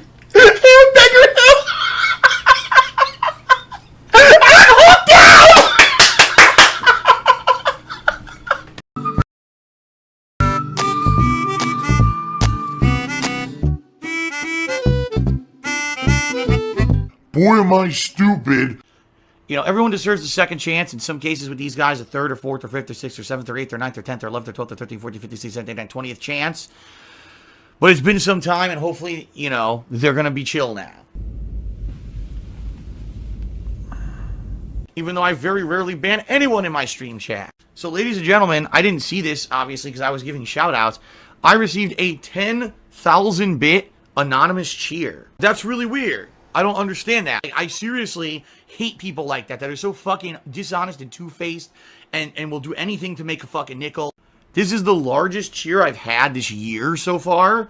This is the largest cheer I've had probably since the fall, because I haven't had any big ginormous cheers in a while. The last ginormous cheers I had, quite frankly, were from a certain person who turned out to be a troll and tried to get all their money back. Which is fucked up. That all the tips and subs and everything, they actually tried to charge me back for all that shit. Pretty messed up. So, this is pretty significant. Thank you very much, whoever the anonymous cheerer is. And if anything, this is really cool because the anonymous cheer system allows someone to contribute in a big way and not be known who they are. So this is cool that it has a new emote. It's a ghost whose arms are like sticking out and he has a happy face on, which is pretty neat. First time I've gotten a pretty large anonymous cheer. So thank you to whoever this is. Let's get you up on the leaderboard. And I'm pretty sure that's going to be today's top cheer of the day. I doubt anyone's going to be rivaling that one. So thank you very much to whoever that was. That's obviously an amazingly positive way to start off here. Thank you very, very much. All right. Well, King of Hypocrisy this year said, welcoming back King Kozatov in the new face of creation and the spirit of forgiveness. Is there a chance Vidar and Third Eye can be unbanned? Vidar was never banned. Vidar was banned from Twitch. Permanently banned from Twitch. I never banned him. He's gone because he's gone by Twitch standards, not me. So, that has nothing to do with me. Oh, thank you, chat. Thank you so much. Oh, bro, that was beautiful. I haven't had a good laugh like that in a minute. Oh, that was beautiful. Almost killed me though, but thank you so very much, chat. Now, let me try to get together the Vidal situation. Darkside Viking or Brightside Viking. He fucked over Brightside Viking, which is the reason why he got banned from Twitch, or at least that account did. And that's because Brightside went to war with Kiwi Farms. Shit was getting tough. DSP got scared that after the King of Hate forums got compromised, that they might come after his YouTube channel. So he gave Brightside Viking the Blood Eagle treatment to try to save himself, which is funny and ironic because he didn't actually need to do that. And Brightside Viking might still be a paid pig to this very day. Now, allegedly, Brightside Viking occasionally throws a couple of bucks here or there. Make of that what you... Did that shit just say just Gout Harbor? As for Third Eye, this is a guy that actively tried to basically be malicious behind the scenes. Just to give you guys some perspective here. He tried to create an overlay for Christmas that had multiple, not one, multiple memes that were all relating to one of my detractors who steals my content on a daily basis to make money for himself. Alright, it's pure greed and theft. It's illegal. But YouTube refuses to acknowledge that this guy... Oh my god. Does that shit say Inglorious Bastards? is a thief. Alright, because he's too fucking lazy. I asked this guy about it. He directly told me it was not the case. He lied to me. Barefaced. Now, if he had admitted, alright, you caught me. Oh boy. Full Metal Tipper. Delta Pork. Band of Wheelchairs! Oh, that's so good! Trying to be underhanded. I'm a fan of this guy and you. And, but he didn't. He stone-faced fucking lied to me and tried to swear to me that this wasn't the case. Then come to find out this guy was going on other streams and talking shit about me with other streamers and basically trying to get beef between me and other streamers. And that's the last straw. There's a big difference between someone who is on the stream and maybe talks a little bit of shit about me and doesn't get the message and gets banned and then gets let back in, versus someone who actually stone-faced fucking lied to me and then went outside of my stream to try to get me in trouble. Fuck that guy. That guy is not coming back. He's an asshole. I am completely disabled because I'm gonna die.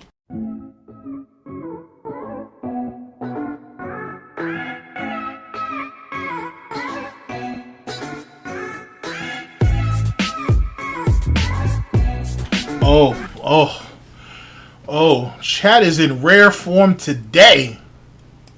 Well played, chat. Well, Oh shit. Oh shit. The hunt for Deadtober. Help!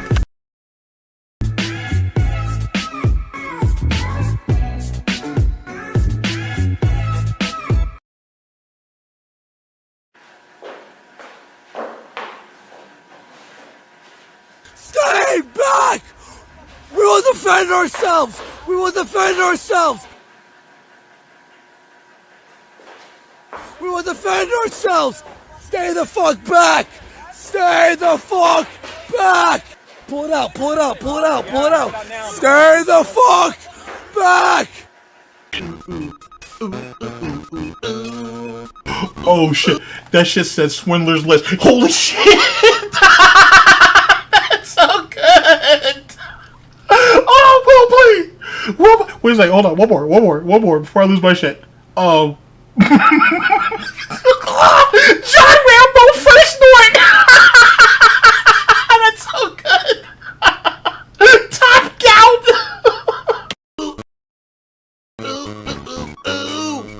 Oh! Alright. Okay, chat. Ooh, that was good. There's some bangers in here. Oh shit! The Thin Red Swine, Gout Hawk Down, 5-star Hogan Heroes. All right. Okay. I'm sorry, chat. I'm being very unprofessional. I'm being really unprofessional.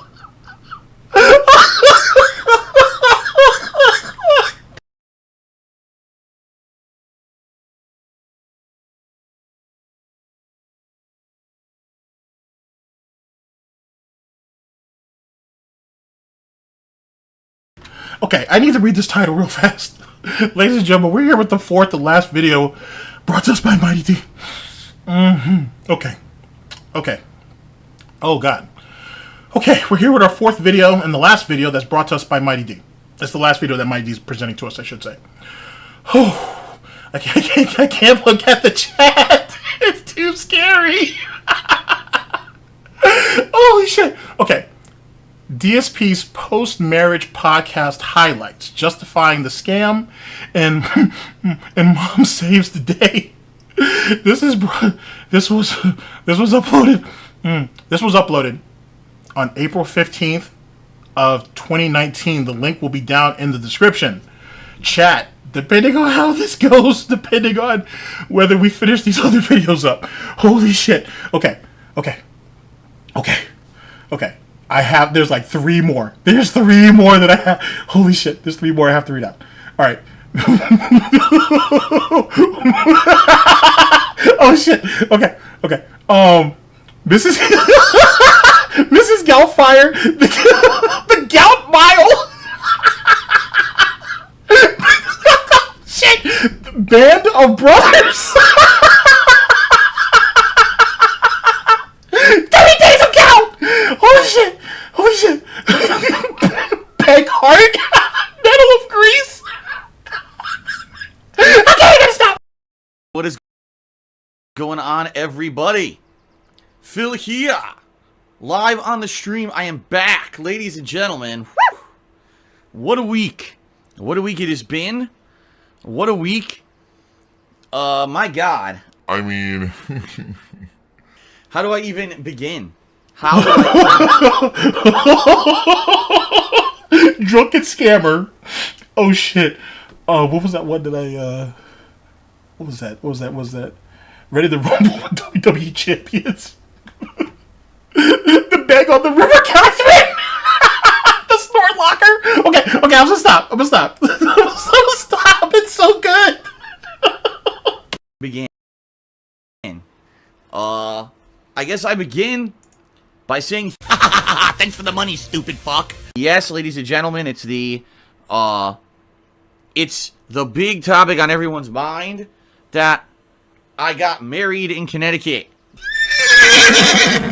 You better call a goddamn priest, because that shit ain't natural. That is correct. I got married in the state of Connecticut when I was there. Not a single person really expected that that was going to happen, because I never talked about it on purpose for my own and Kat's own and my family's personal safety. It was basically the best kept secret I've ever kept, and it went incredibly well. Oh my God, excuse me. Just to give you guys a heads up, because I am going to be talking about this, obviously. And this is a humongous secret that I kept for months and months, and didn't give you guys any inkling whatsoever. In fact, if you guys didn't even... Okay, I think I've calmed down a little bit. Oh shit. Okay, okay, don't look at the chat. Don't look at the chat. Do not look at the chat. There are fucking savages in the goddamn chat. Don't look at the chat. Okay, so DSP admits here that he had been scamming and scheming for months. Low cunning, of course. And pretty much everything that he said was a lie because he knew they were going out there to get married. You know what I'm saying? So fainting distress, fainting I might lose my house, I might lose my business, all that was bullshit because it was all pre-planned, right? Or it was all predetermined, if you will. It was all a work, if you want to go into our wrestling terms. Which after that, how could anybody give DSP the benefit of the doubt on anything? Still shocks me to this very... The Godfather. I gotta hold that. I gotta hold that together. DoorDash is 60 seconds. Holy Silence of the Whales! I can't. Silence of the Whales! Notice in recent days, right before my visit, a couple people were asking me live on stream about getting married when I'm in Connecticut, and would it be a good idea and all of this. And I basically had to completely BS everybody. What's so proper? Oh shit, what's so proper? Okay. The tips are not... Sorry, the tips is not enough. Gout red line. 12 o'clock gin high. Lie hardware fidgets. That's so good. Okay, I need to stop. Oh, that's so good. That's so good. From Renton with gout. BS everybody. And I basically had to completely BS everybody. It was really tough on the fly trying to make up shit to tell you guys. Because, as you guys know, in the United States, federal taxes are due tomorrow. Tomorrow is April 15th. They're due, and I needed help with my taxes, and I was very upfront and transparent with all of you on that. And I knew that doing these multiple marathon streams, trying to raise tips for that and everything, that I basically had to keep everything else a secret because I knew people would be fucking with me personally on a personal level if all that was going on. You know, I knew. I mean, just imagine. Can you guys just imagine how the trolls Okay, we need to just imagine. Holy shit. Okay, I'm really going to try to keep this together, but some of this shit I can't let go. Some of this shit I can't let go. Okay. Live and let wine. Gout finger. Gout and snort in Las Vegas. Oh shit. The Greasy and the Band. Live and let band. The longest off. Wicked of Gout. The daughter who loved me. Woo! That shit's good. Oh shit. God with the pig. God with the pig. That's so good.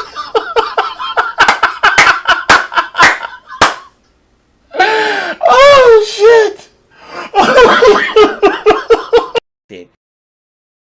If they knew I was flying to Connecticut to get married, but at the same time I needed help with these taxes. And by the way, as I'm going to explain, don't worry, again, everything's going to be explained. Everything I've told you guys up front about that stuff is 100% a lie. I fully knew that with the situation going on with the taxes and everything, all right, that once the word got out that I had gotten married in Connecticut, that you were going to have insane amounts of trolling. I just knew it. I knew this was going to be the field day for trolls, where they were going to go out and literally just make shit up, because this is their livelihood. This is what they do. This is how they get their attention and their jollies fans. I'm sure they probably got insane amounts of views in the last few days since I announced on Wednesday that I was married. And it's all 1,000,000% based on speculation. 1,000,000% based on speculation. Not a single piece of it is based on fact. Because the bottom line is there's no facts to support anything that any of them have said. Oh, Phil's a scammer, and Phil took the money that he said was for taxes, and he did it to pay for a wedding. The whole notion is so ludicrous. It is. It's so ludicrous. If anyone who knows anything, all right, about any kind of wedding planning knows you don't pay for things on the day of the fucking wedding. It's just so stupid. Yes, I mean, yeah, you put down a deposit. You put down a deposit. Holy shit. Yes, this probably should have been a Friday stream. Holy shit. Okay. Hold on. I have to. I'm sorry, chat. I have to. Forrest Gout. Okay. Forrest Gout. Raiders of the Lost Tip. What's another one? That was another one. All right, Gone with the Pig. The Greasy Dictator. Raiders of the Lost Act. The Gout Keeper's Wife. That's so good. Leanna's Web.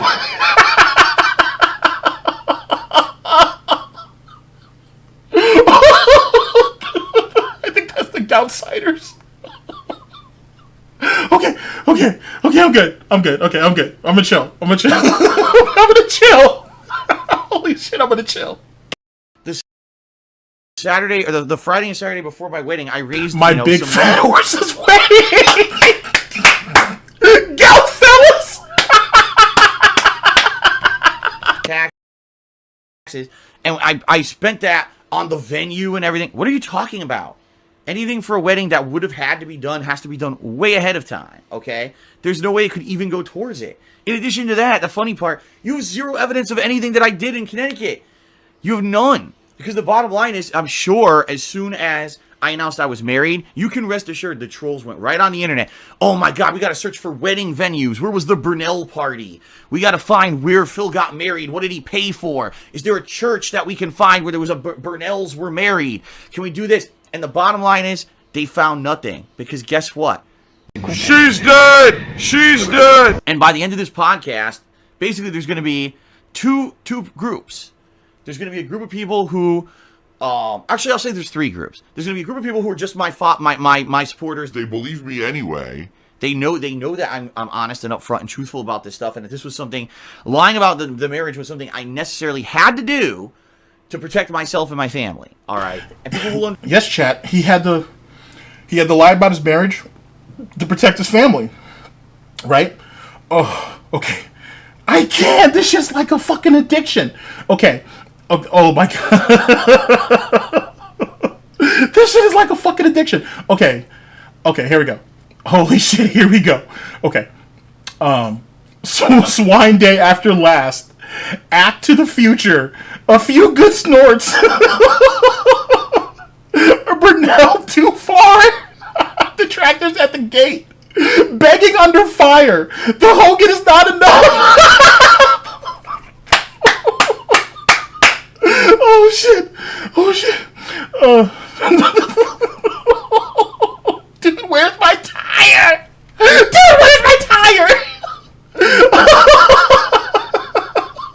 The usual tippers. Ready Piggy 1. True grease. Is that the Snorpranos? understand that. Then there's going to be a group of people who maybe heard the thing and were like, man, that's kind of weird that he didn't tell us, but I want to hear the story. And once you hear the story, you'll be like, okay, great. I got my answers and good to go. And then you're going to have a group of people who just don't care. No matter what I say or do, they're not going to believe me. I could provide you with empirical evidence proving everything I say is true. I could show you emails. I could show you documents, licenses. I could show you a million things, and they'll still say it's fake. So there's no point in me trying to satisfy those people because I know those people are never going to be satisfied. So basically, I'm just going to do what I always do. I'm going to tell you guys the truth up front. Be incredibly transparent with all of you. I'm going to reveal stuff to you that I couldn't tell you before this trip went down, again, for safety and security purposes. And it should serve to answer all of your questions moving forward.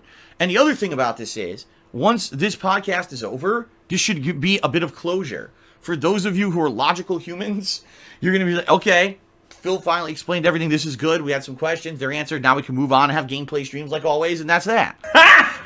DSP is a pedophile. DSP is a thief. DSP is a greedy fuck. DSP is this and that. Phil's a horrible pedophile and a public masturbator. Phil is an abuser of children who wants to slap, beat up children and threaten a kid online. This is insane.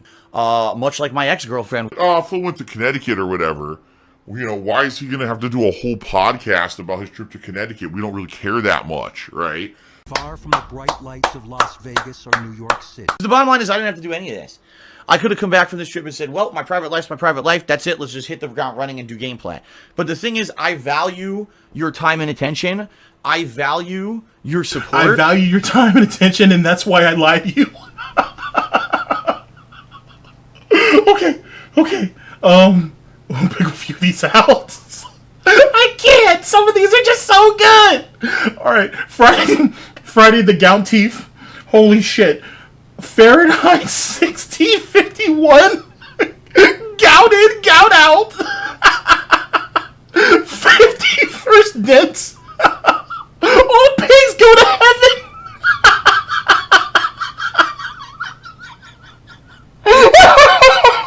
Straight out of Renton. Nightmare on Scam Street. Holy shit. Got on a plane. Woo! Holy shit. Oh shit, excuse me. Raging Gout. Pigolino Way. Pigolino's Way. Oh shit. Okay, I gotta stop. I really gotta stop. And it sucks. I'm going to be very honest with all of you. It fucking sucks. Okay? That I had to hide this. I had to lie. And it sucks because I don't like doing that. I pride myself over 10 years that I've been doing this. I've been upfront with most of you, on everything. And you see someone like Jake Likes Cats or Like Cats Jake or Like Jake Cats or whatever the fuck his name is saying, well, you shouldn't have hit it because now you see it makes you look worse. Dude. And immediately you get a dickhead like ITG Jake. I'm going to read it because I've had enough and he's permanently banned now. Do you want us to give you money to see your parents? Fuck you, Jake. How about that? Fuck you. Do you really think in the scheme of things, it's more important for me to eat some shit for a few days, come back and do a podcast, and like I said, my loyal viewers and followers who trust me anyway are gonna believe me anyway. Which is true. The hardcore supporters, hardcore supporters are already so deep into the pig noses it doesn't even matter. It doesn't. Black Doom, it's been fun, man. It's been a struggle. Not even, sorry, you're talking about Street Fighter, but this stream over like the last hour has been fucking crazy, son. Breaking Bank. Faster than cherry juice. Piggy and Tupac. Things are going to continue as business as usual. Or do you think it would, having the whole ceremony ruined, having everyone trolled who was involved with the ceremony all fucking week, probably have assholes calling in pranks and swatting and shit. Do you really think that that's worth it? No. And anyone who has a mature fucking brain is going to understand. The bottom line is, many people don't. Many people are just like, well, you're a streamer, so therefore you should be 100% transparent on everything. Fuck your own privacy. Fuck your own, having a nice ceremony. Fuck your family. Fuck everyone. Just share everything and we don't care. It's all on your expense anyway. Ha ha ha, the world's just a big joke. It's not. And those people are so fucked in the head that it doesn't matter what I say or do, they're never going to be convinced otherwise anyway. So I don't give a fuck. Of course you give a fuck. That's why you still have segments like this. If you didn't care what people thought, or at least people who aren't in your circle, it wouldn't matter. Okay. Okay, there's The Walking Dead, Game of Thrones, I love that, and whatnot. I think I use that quite a bit. The Pig Sense. What else we got here? Snorts of Anarchy. Sorry, Snorts of Anarchy. Goutman Returns. Oh shit, Return of King Tut. That's a good one, actually. The Jerk Off. Pig Hunt. Married with no... Oh, that cut's close. Married with No Children. The Expendables 4. The Bankruptcy. Derek Does Dallas.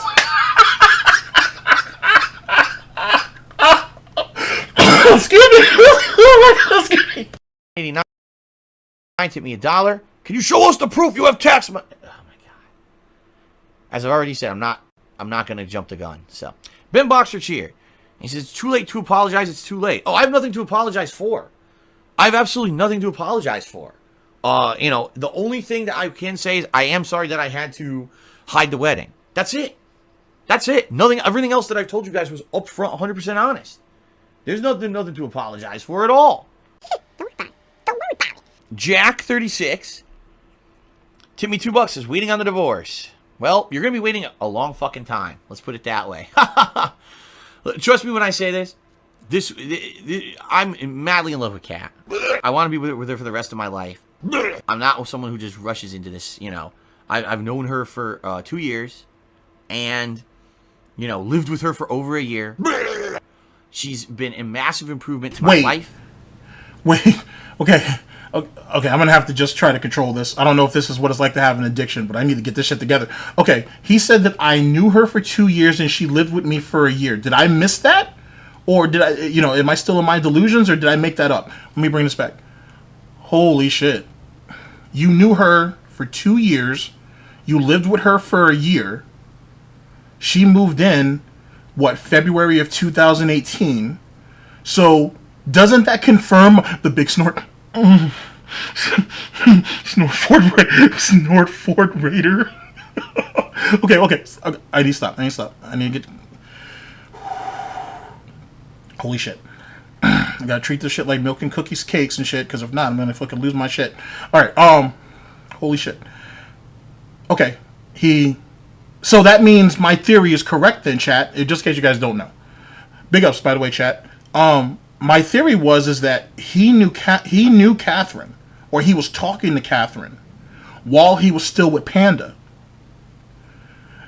Don't say sorry. You guys have been fantastic. You guys have been great. You really have. Thank you so very much. I have not had a good laugh like this in quite a while, for various reasons. So thank you. Thank you so very much. Thank you so very much. You owe me nothing, and please don't apologize, because I needed this more than you know. Thank you so very thank you so very much. Okay, so this confirms my theory then, right? He was talking to Catherine while he was still with Panda. The Panda League Express. Caddyshack. but sorry. He was talking to Panda, or sorry, he was talking to Cat while he was still with Panda. Now remember, we didn't actually, the first online confirmed conversation between Catherine and Phil was June 1st, I believe, on Twitter. We're talking about OBS. I'm sure Agent Proper or anybody else can confirm this. But going by what he's saying here,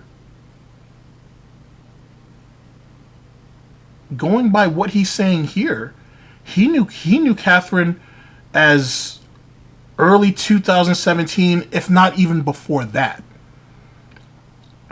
Let me bring it back to you just in case. I could, you know me, I could be reaching.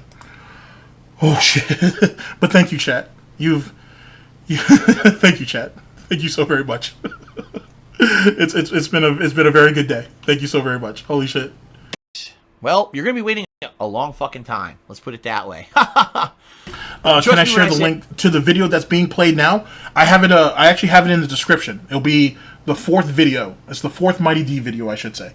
And I have them all sectioned off by who the content creator is.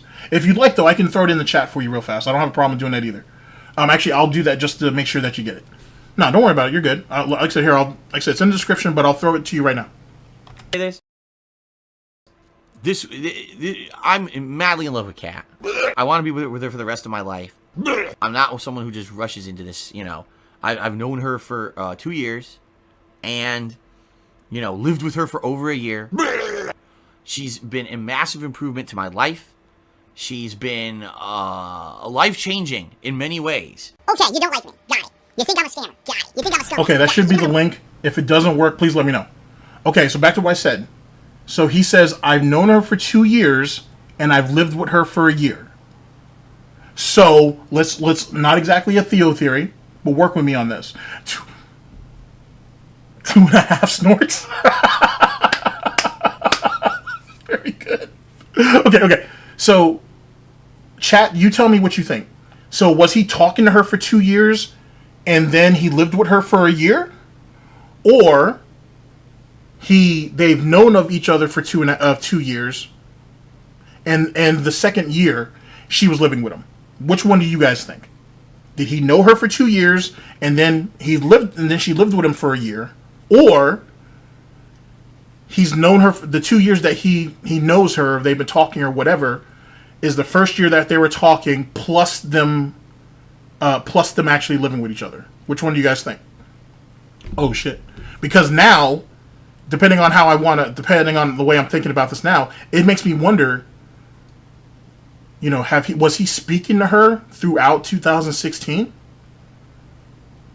Like, my theory was early 2017. Now, we can expound upon that a little bit. Was he talking to her in 2016?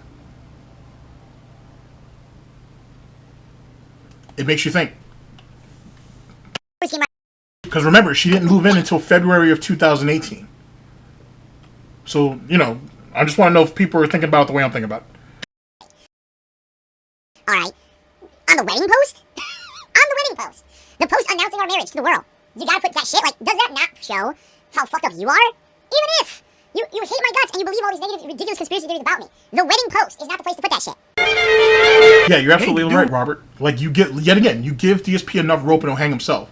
And now that really, and now that I think about it, it's really kind of making me think, just by what he said, he was talking to Catherine for 2 years, and then she moved in, and then they've been living together for a year.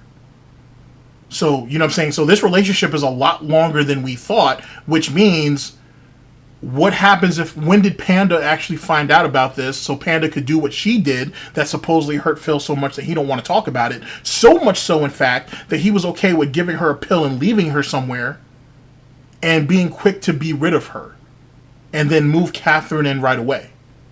It really gets the noggin jogging, if you will. Something to think about. I can't look at the chat. I can't. That's going to be a death sentence. Tipped me $100. Wow, thank you very much, Hank. Listen, guys, just to say, I'm incredibly grateful for any contributions today, guys. I'm not expecting anything. I said this on the pre-stream, and I'll actually say this in this video as well. Contributions are much appreciated and incredibly helpful, but they're not expected. No! I would think that if you support me and you like what I do, you're still gonna fucking pay my bills. Ren Jesse James, wow, tip me $50. Thank you, Ren Jesse James. Wow, another Jesse Green. That actually makes that actually is a fantastic point. So that might right there have added to what her panic attack was. Oh, the plot thickens. I got to be honest with you, Rain. I'm starting to think it. I'm starting to think that he did cheat on her first, and maybe he didn't. Maybe he didn't pick up on the fact that Panda caught him, and then that's when she decided to go off and do her dirt with Tyrone and all that. Because Panda was incredibly upset. So that it just, like I said, it's not exactly a Theo theory. Big ups to Theo, but it's kind of making me think. And yet again, I'm going off of what he said. Indeed, the plot thickens. The plot thickens. Maybe he did in the chat first. Anime Gun, that's a good point. There's a I mean, there's going to be a lot of going back in time, so to speak. The Whining King, holy shit. There's a lot of going back in time needed. I wouldn't have even called it, I don't know if I would even call it cheating. Like, maybe she started going out more. Maybe she was speaking to someone. Who can say? But if she was cheating, I don't blame her, to be honest with you. Especially if DSP was doing his dirt first. Excuse me. Tip. He says, I'm really salty you didn't invite me. Yeah, actually, proper, I do remember that picture. Where she was at, I can't remember whose house it was. It was a nice house. And yeah, there was she was holding a cat or whatever. And actually, now that I think about that proper, it wasn't long after that picture surfaced is when DSP all of a sudden wanted to get a cat. Or I'm sorry, Catherine wanted to get a cat. So I know Proper remembers what I'm talking about. Keep that in mind. Big ups Proper on that. That was a good catch. Internet stranger to your ceremony. However, congrats. I finally got a job. Here's a little wedding present. The Panda didn't have to leave though. Like, you know what I'm saying? Like, Panda was in control of everything. So like there was no need for her to leave. And whatnot. If anything, I think she liked the idea of throwing that shit up in his face. And DSP is a lot like Wings with that whole situation with Kelly. He just took it. He might have been, you know, angry behind the scenes or whatever, or in private, but he still took it. So my thoughts is, as it pertains to Panda, she did everything. She did all the cooking. She did all the cleaning. She might have done the majority of the shopping. She had all of the control in the house. Phil didn't have to do anything, which is ironic because when you think back to the Panda era, you don't remember them going off together and having to pay bills and doing all this stupid shit or whatever. Panda essentially did everything, especially when she got her license. He pretty much dumped everything on her and said, this is your house. I'm the kid. I'm going to stay up here and play my video games, and you're going to take care of everything else. And essentially, that's what happened. Think about how utterly defenseless DSP was after Panda left him. He didn't know how... Reservoir Pigs. Keep it together. Keep it together. That's a good one, though. That's a good one. Think about how... Oh, my God. Think about exactly how helpless he was when Panda left him. He could barely do laundry. He could barely cook. He could barely take care of himself. It's because of that quote-unquote trauma, if you want to call it that, is what led to, oh my God, I'm sorry. What is my dude's name? That's what led to the War Dog leader situation. That's how fucked up he was at that time, which led him to say what he said, the War Dog leader, and then everything else that came after that. You know what I'm saying? Like, DSP was literally defenseless at that time, if you really think about it. Panda essentially had all the control in the house. And she was still driving his car because she was working at that time. So she had complete and utter control of what was going on. DSP needed her. He legitimately needed her. And that's the reason why he keeps, quote unquote, he keeps Catherine on such a short leash.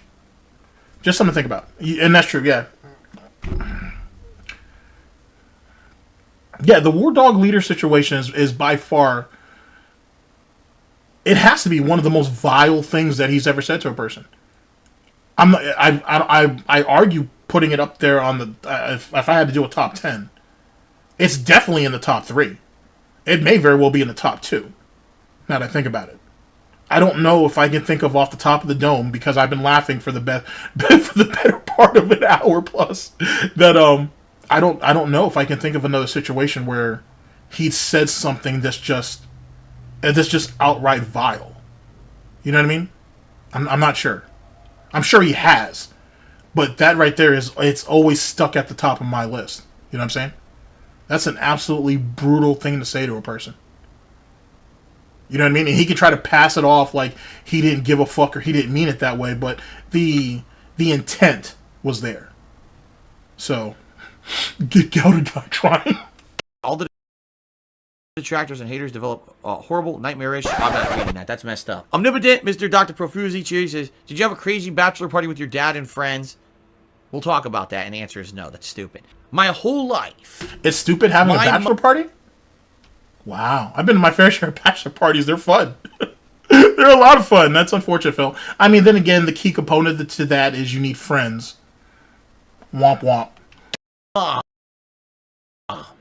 Has pressured me to commit and get married my whole fucking life. She's like, are you gonna get married? Are you gonna get married? That's just how she is. She's an old school traditional person. She grew up in a different generation where it was like, if you don't get married, something's wrong. Why didn't you get married, right?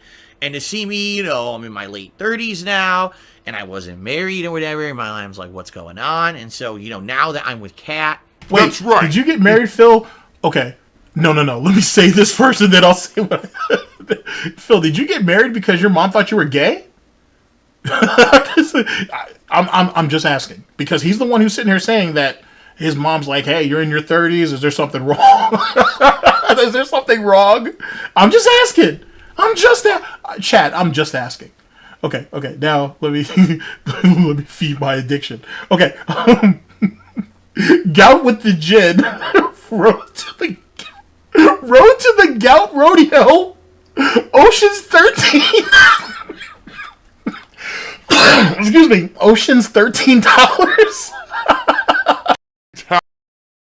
Italian moms. You're absolutely right. It's a cultural thing. It's a cultural thing in Italian families to get married and have the family and all of that. I think most families are like that. I don't think it's just Italian. But like I said, if you were pushed to getting married because your mother thought there was something wrong, that's pretty fucking telling, to be honest. But it also explains why he was so desperate to pull in these desperate women. You know what I mean? I don't know if I could say Panda was desperate per se, but Catherine was definitely in a situation where she thought she was desperate. Seattle Con Air, Begzilla, the American Goutster. I can't. I'm addicted. I can't stop. Gout NATO, the incredible Gout. Okay, I'm gonna stop. So, fuck your mother. Late 30s and not married or whatever. So awesome that Kat, and I have been together. And the salty prince of Gout Air. Yes. Well done. Well done. Pumping gout. Captain Gout, civil scam. Resident beggar. Resident beggar. Life together here. Fuck you, Jake. To the point where we were outside of any pressure from my mom or my parents, we were already having the conversation behind the scenes about, do we want to get engaged? Right? We probably can't get married, but do we want to get engaged? By the way, this all happened last year. Long fucking time ago. All right, I'm not going to tell you the specifics of when or whatever, but basically all this discussion happened last year. Kat had been living with me for a while, and we were going together perfectly. Our lives were so much dramatically improved, and we had gotten settled in, and Kat had gotten settled in with a job and everything. Everything was going good for a while. And we said, let's get engaged. So, Catherine had barely lived there for a year, and he already asked this woman to marry him. Holy shit! And then he was already planning with his parents. Take all of this shit in, ladies and gentlemen. Oh my god. Gout to kill. Gout to kill. I love that. Gout to kill. Oh, what is this other one? Win in Gout? Where is that at? Oh my god. Where is that? No. When in doubt, get the gout. Gout Club. Gout for blood. Escape from Castle Toxic. Trophy horse. Did they say Jasper the Hooch? Stop. That's so good. One day, we were out. It was one of our days out. And we were, I believe, at the local mall. Yeah, it was the local mall. And for a little bit, we had been looking at engagement rings. Because we were curious. Gee, what are engagement rings? What? And the bottom line is engagement rings, depending on what you get, could be dirt cheap. I'm talking under $100 to life-changingly expensive, like tens of thousands of dollars. Now, I just wanted to say something. All right, if you have that kind of crazy-ass money to go nuts and go spend thousands of dollars on a ring, go ahead. And there's these ridiculously stupid fucking things I've heard. Oh, it's expected that when you get your engagement ring, the cost of the ring should be about 2 to 3 months' salary for the male. Fuck you. Who the fuck are you to make that kind of a crazy-ass thing? Oh, that's a rule. So yeah, I'm going to spend a quarter of my money this year on a fucking ring. I mean, you didn't spend anything on anything. Your mom and dad paid for it. Your mom and dad paid for all of that. What are you getting upset about? This right here reminds me of when Panda ended up having to go to the hospital, right? Because she had a panic attack. It was either a panic attack or an anxiety attack. And they saw and they eventually got the hospital bill. And Phil gets mad for Panda because she has to pay this big ass hospital bill. He was acting like he essentially came off like that him and Panda were gonna have to pay for it. Then he comes around later on and says, "Oh, I was mad for her because I was trying to cover up that we weren't together anymore." So he's literally outraged for other people, knowing damn well that it has nothing to do with him. It's never gonna. I'm sorry. It doesn't affect him. Your parents took care of all that. I wouldn't be surprised if his parents didn't take care of the engagement engagement ring, and even the wedding ring. I wouldn't be surprised if they didn't take care of all that. So what the fuck are you upset about? Fall off the finger and go down a drain? A ring that the gem that cost thousands of dollars could pop out and roll into a gutter? Are you fucking stupid? First off, how often does that happen? I'm sure it does happen, but how often? Two, like any piece of jewelry or for any gentleman out there, any good watch.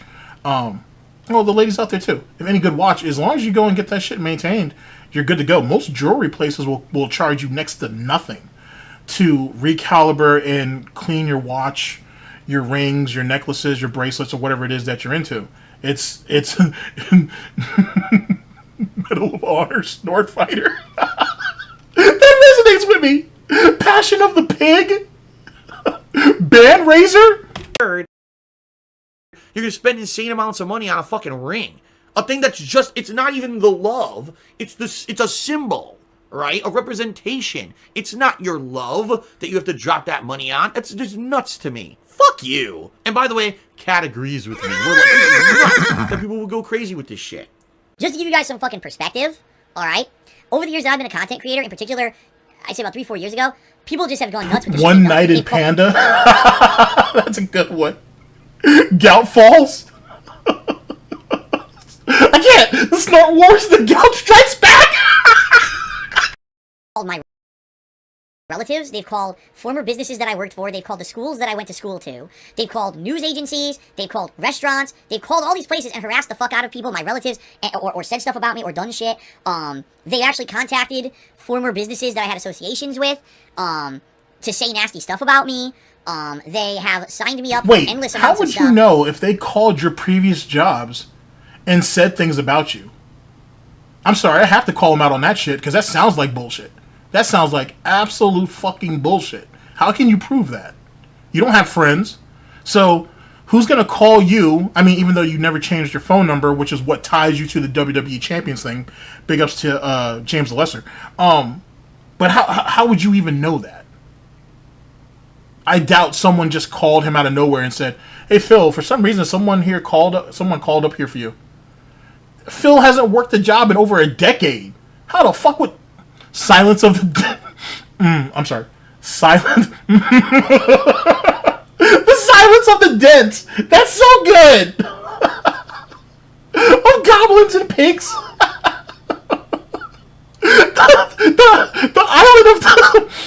The island of Dr. Pigler. That I never agreed to, that I then had to try to get out of, just because they know basic information about me, like my name and address and phone number. I constantly get pranked with tons of nasty shit here at my house, whether it's, stupid stuff. I'm not even gonna, I don't want to get into the details of it because it's gonna give people more ideas to do it, okay? The insane amount of junk mail that I receive on a daily basis, if I don't empty out my mailbox out here, that mailbox is full. So every day, that's how much mail I get. I have to empty my mailbox. If I go 2 days, the mailman can't leave mail because they've signed me up for so many garbage publications and And he never called and canceled any of those things, because this isn't the first time he told us this. He told us this during essentially when he got caught by the Better Business Bureau that he wasn't paying state business and occupation tax, and and even now he still hasn't rectified it. Top Geld. Top Geld. Holy shit. There will be tips. Grand Theft Wheelchair. Oh shit. Galtopia Wars. Oh shit. Midnight in the. I have to say this. Then I'm gonna check out for a minute. Holy shit. Midnight in the Garden of Gout and Snorts. I can't even. I have to empty my mailbox every day. Okay. I've been swatted. That, to the point where when I first moved here, I notified my local police department. I'm a streamer. There's a chance that I might get swatted, and I was swatted. But not only that, other people, people I never talked about, have been swatted. And behind the scenes and stuff, family members of mine were swatted for no reason, because I never even publicly talked about it. So that's why I'm not going to give attention to it. But they were swatted, and they have nothing to do with me because of me, because they're related to me. They were swatted, and I knew that if I gave any information that, number one, I was getting married, or number two, the specifics of where I was going to be on what day, that there was potential that people could do this fucking stuff to me, right? Can you imagine? Oh yeah, today we're going to the zoo. And then we go to the zoo and the police show up because someone swatted the zoo. You know what I mean? Like, was a genuine, for anyone else on the planet Earth, that's like silly. That sounds like such bullshit. And this goes back, ladies and gentlemen, to the situation with Panda's brother's wedding, right? Where DSP didn't want to go, clearly, because there were some big releases going on at that time. But more importantly, he wouldn't even let Panda go.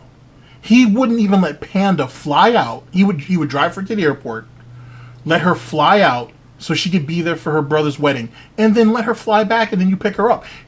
Or take a cab, whatever. He wasn't even willing to let that happen. Sitting there saying, oh, they were going to swat the wedding. So me and Panda had decided we weren't going to go because we didn't want to put anybody at risk. Well, if they really wanted to be assholes, they would just hit that shit anyway. Think about what he's saying. If it's true that if that was even remotely true, that they knew where the wedding was, I wouldn't. No one's gonna swat a wedding. Let's be honest. Even an asshole like me is not gonna do that. But hypothetical Pignosis, our favorite game, swat the wedding anyway. So what is it? You know what I'm saying? Like it literally makes no sense. Now he's saying they're gonna swat a zoo. In 2019, we're swatting zoos, ladies and gentlemen. We're swatting zoos. Come on, dude. No one's... I think someone kind of pointed out... I missed the message. But no one's swatting Total Wine. No one's even calling up there. Ooh, calling up the Total Wine. Chat, hear me out. No one do this. Okay? I repeat, no one do this. We know what Total Wine he goes to. Right? So...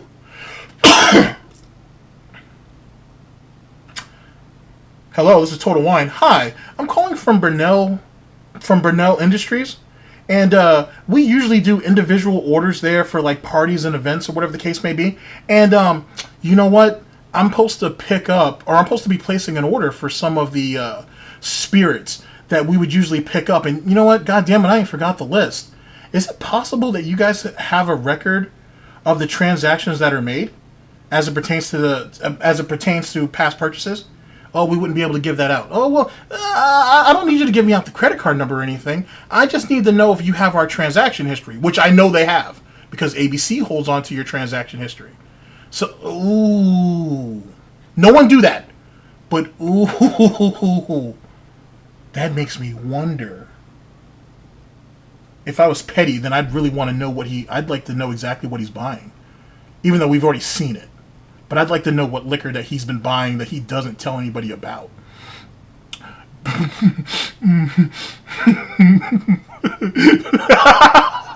could be Beg Out 76. Or it could be Beeg Out 76. That's fucking dope! Depending on how you want to read it. Fallout 4, thank you. It was Fallout 4. Fall Gout, New Renton. Snort Thunder. Condo in the Woods. the Connecticut Nutbuster. So good. For me, that's actually a genuine concern. You know, I can't do this shit. It's so fucked up how fucked up my fucking life is because of these fucking degenerates and the shit that they've done to me over the years. So this is a genuine fucking concern. Some people think it's funny. It's not. It's not funny. Because of some shithead piece of immoral garbage, a morally decrepit toxic turd that draws breath and sucks the air off the planet where other valid fucking morally, good people want to live. This person could actually hurt me like this. I mean, yeah, that was probably a dumb thing for me to say. I apologize, chat. I apologize. Naked Jen? Beyond Jen?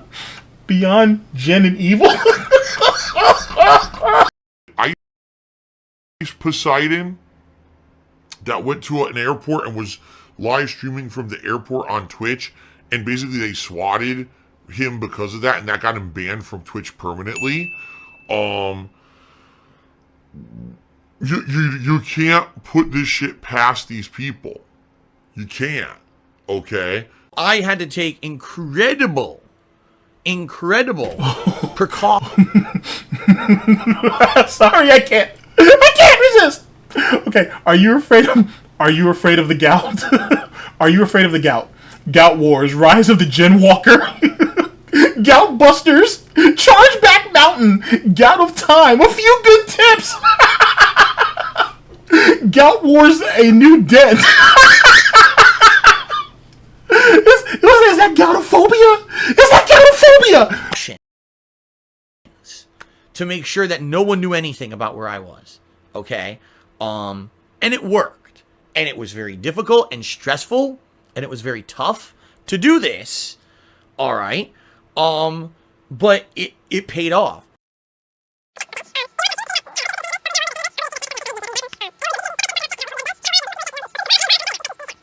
Slow-smoked turkey breast, with delicious cheddar cheese and hand-mixed garlic aioli mayo on a delicious hoagie roll.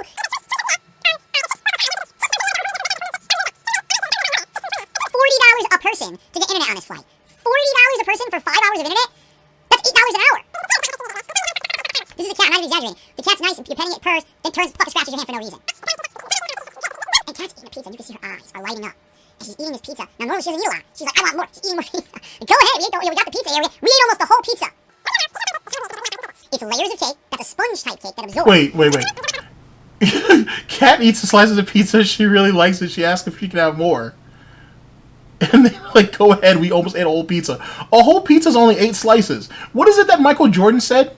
He said he was averaging like 34 points, I think, or something like that.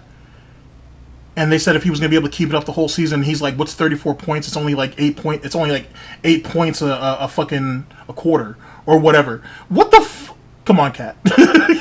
It's only 8 slices. You can easily pound down 4. That's not a problem.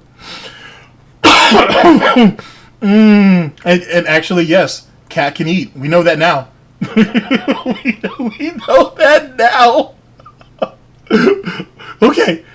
Oh my god, I gotta read it. Okay, I need a few of these. Skip around! Me and myself in OIC. Me, myself, and I'm sorry. Me, myself, and OIC.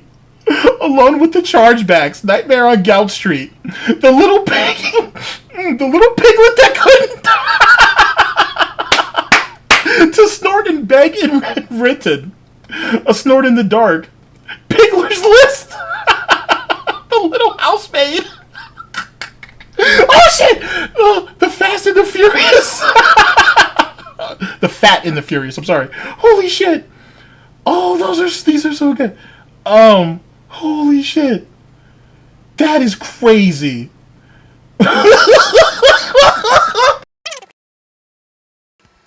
Very simple. So the whole wedding that Phil scammed his viewers to raise thousands of dollars for, we had a ceremony at my parents' house that cost nothing, and we went to a nice dinner that my parents paid for that was, at a local Italian restaurant, and that was the whole thing. So I'm sure that cost thousands of dollars. So I mean, these fucking idiots that say these conspiracy theories on the internet are so insanely stupid. We're gonna finally... So we went that night to post up pictures of the wedding. And I knew it. I said to Cass, you know exactly what's going to happen. You're going to have a 50-50 split. You're going to have half the people are going to be... I'm sorry. I'm sorry.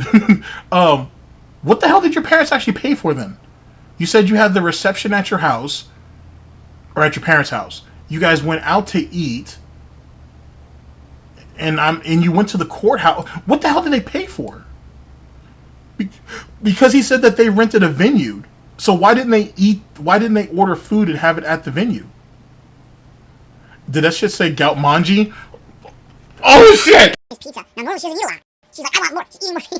Go ahead. We got the pizza area. We ate almost the whole pizza. It's layers of cake. That's a sponge type cake that absorbs. Very simple. So the whole wedding that Phil scammed his viewers to raise thousands of dollars for, we had a ceremony at my parents' house that cost nothing, and we went to a nice dinner that my parents paid for that was, you know, at a local Italian restaurant, and that was the whole thing. So I'm sure that cost thousands of dollars. So I mean, these fucking idiots that say these conspiracy theories on the internet are so insanely stupid. Gonna finally... So essentially, if you go by what he's saying, they gave him more money than what they actually spent for his wedding. Even though they had to get Catherine a dress, if I remember correctly.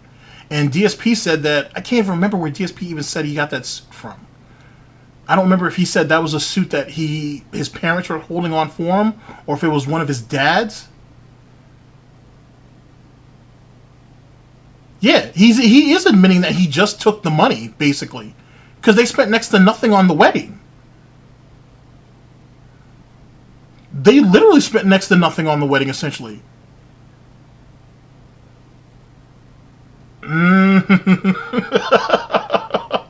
Good times all around. So we went that night to post up pictures of the wedding, and I knew it. I said to Cass, you know exactly what's going to happen. You're going to have a 50-50 split. You're going to have half the people are going to be shocked and happy, and half the people are going to be shocked and immediately just be toxic, disgusting, immoral people on our wedding post with nasty stuff about me being a bad person and I robbed money and all that, even though none of this is true, and this whole trip's on my parents' behalf. You know, this is what they're going to say, so just expect it. And that's exactly what fucking happened. I posted it up. It was 50-50. So, and some people are like, you know, why does Phil spend time, you know, editing posts and stuff? Because it's very simple. It is our wedding post, and that's something that probably in years we'll go back and look at. Real quick, didn't PewDiePie get married around the same time? Because I remember that being a huge thing on Twitter. Because, you know, the who's who of quote-unquote internet as well as YouTube royalty, you know, went out there. I don't remember for sure, but I think even Keemstar went out to that wedding, if I remember, because I know there was a huge picture that was put on Twitter, and it might have been on Instagram too. Yeah, right. Like they got married around a similar time or whatnot, and like all of Twitter, essentially not all of it, but the majority of Twitter was talking about it and how happy they were, and it was a beautiful wedding. At least from what I saw, it was a really, really nice wedding. And DSP was a little bit butthurt that he didn't get some of that same adulation. People were just more shocked, like, wow, someone was dumb enough to marry Darkseid. I mean, what? It was, wow. Free Philly 3 Whale Tails. We don't want nasty shit on there, you know. So we did. I'm sure by now there is, because it was like 2 days. I would go back and check it and delete the nonsense. I'm sure by now it's flooded with the nonsense again. But at least for about a day or two, it was nice, and there was a nice viewer and reaction, positive reaction to it, and we appreciated that very much. Okay, it was a month after Phil's wedding. All right, big ups. I appreciate that. Yeah, that kind of makes sense. Because I think DSP may have spoken about the PewDiePie wedding briefly. I'll have to go back and check, but I'll take your word on that. Thank you. Big ups. Holy shit. Oh, fun times. 2017, 2018, 2019 were some wild years. Oh, boy.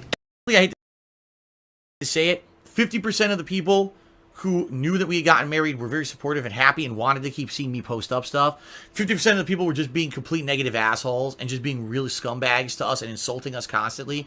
So, like, I posted up a picture of Wahlburgers, and I'm like, yeah, it's the first time I've ever seen one of these. Anyone heard if it's any good? And some people are like, nah, it's overpriced, don't go there. And other people are like, you have money, you scam people, you're going to spend it on burgers. And it's like, I knew it. From then on, anything I posted for the rest of the trip was just going to be negative shit from assholes who just wanted to ruin our lives. So I was like, at this point, I'm not going to do too much more. Like, there's no point, right? You know, I have a lot of things that I agree with and I disagree with my parents. Okay, I got to read this out. Speed beyond logic. I got you. Okay. I got you. Okay, Snortman enters the... Sorry. Snortman in the gout verse. All my snorts. One gout to live. The Snortman before goutness. That's so good. They're all so good. The League of Extraordinary Dents. We have very different people, very, very, very different people. If you met my parents, you'd be like, you're Phil's dad and mom. Yeah, they're not like me. So basically, it started off the conversation was that my mom wanted to pay for Kat and I to go on a honeymoon. But basically, I told my mom, I said, like, I appreciate that.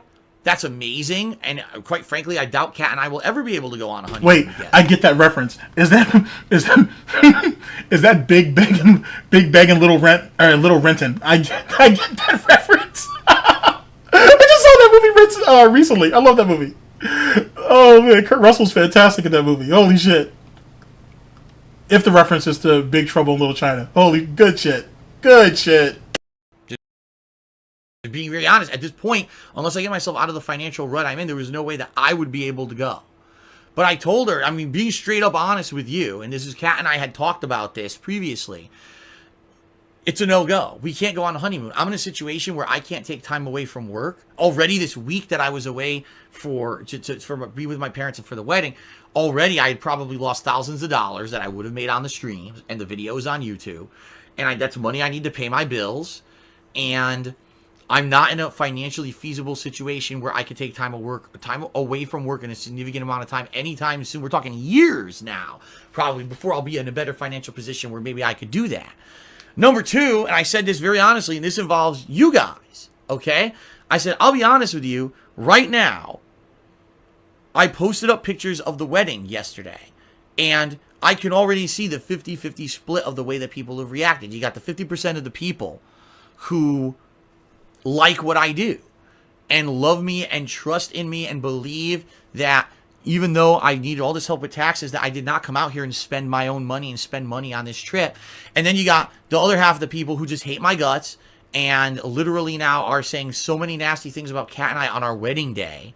Now keep in mind, this is the same idiot chat who sat there and on his wedding night, when he should have been consummating his marriage, he's sitting there on Instagram blocking comments.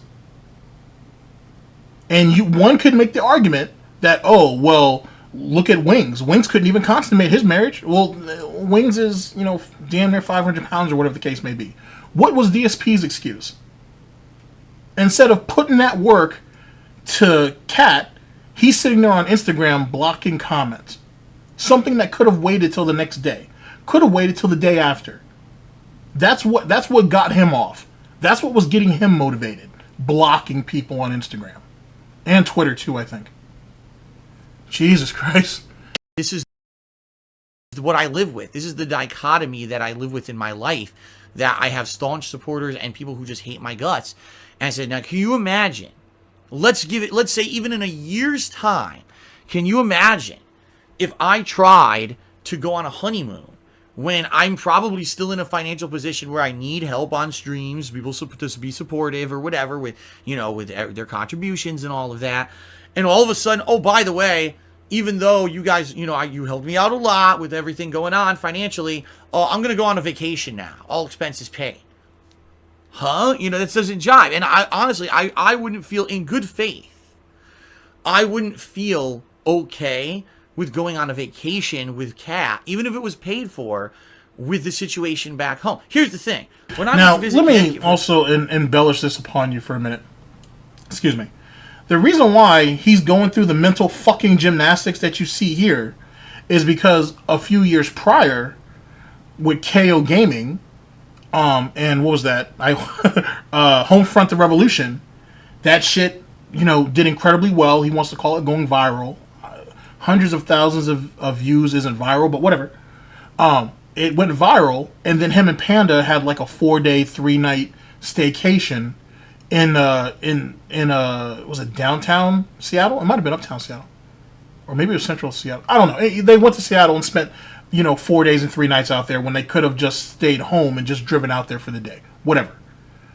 That's what he's pissed off about, and the fact that he used, or it's alleged that he used Patreon money to do so.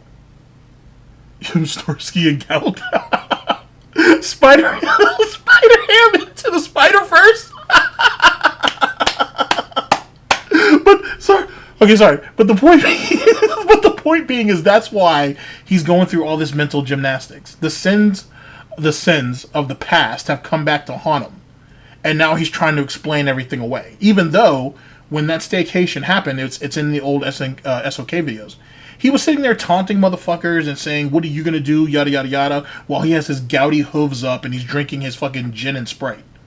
So keep that in mind. That's where all of this actually stems from. I'm gout.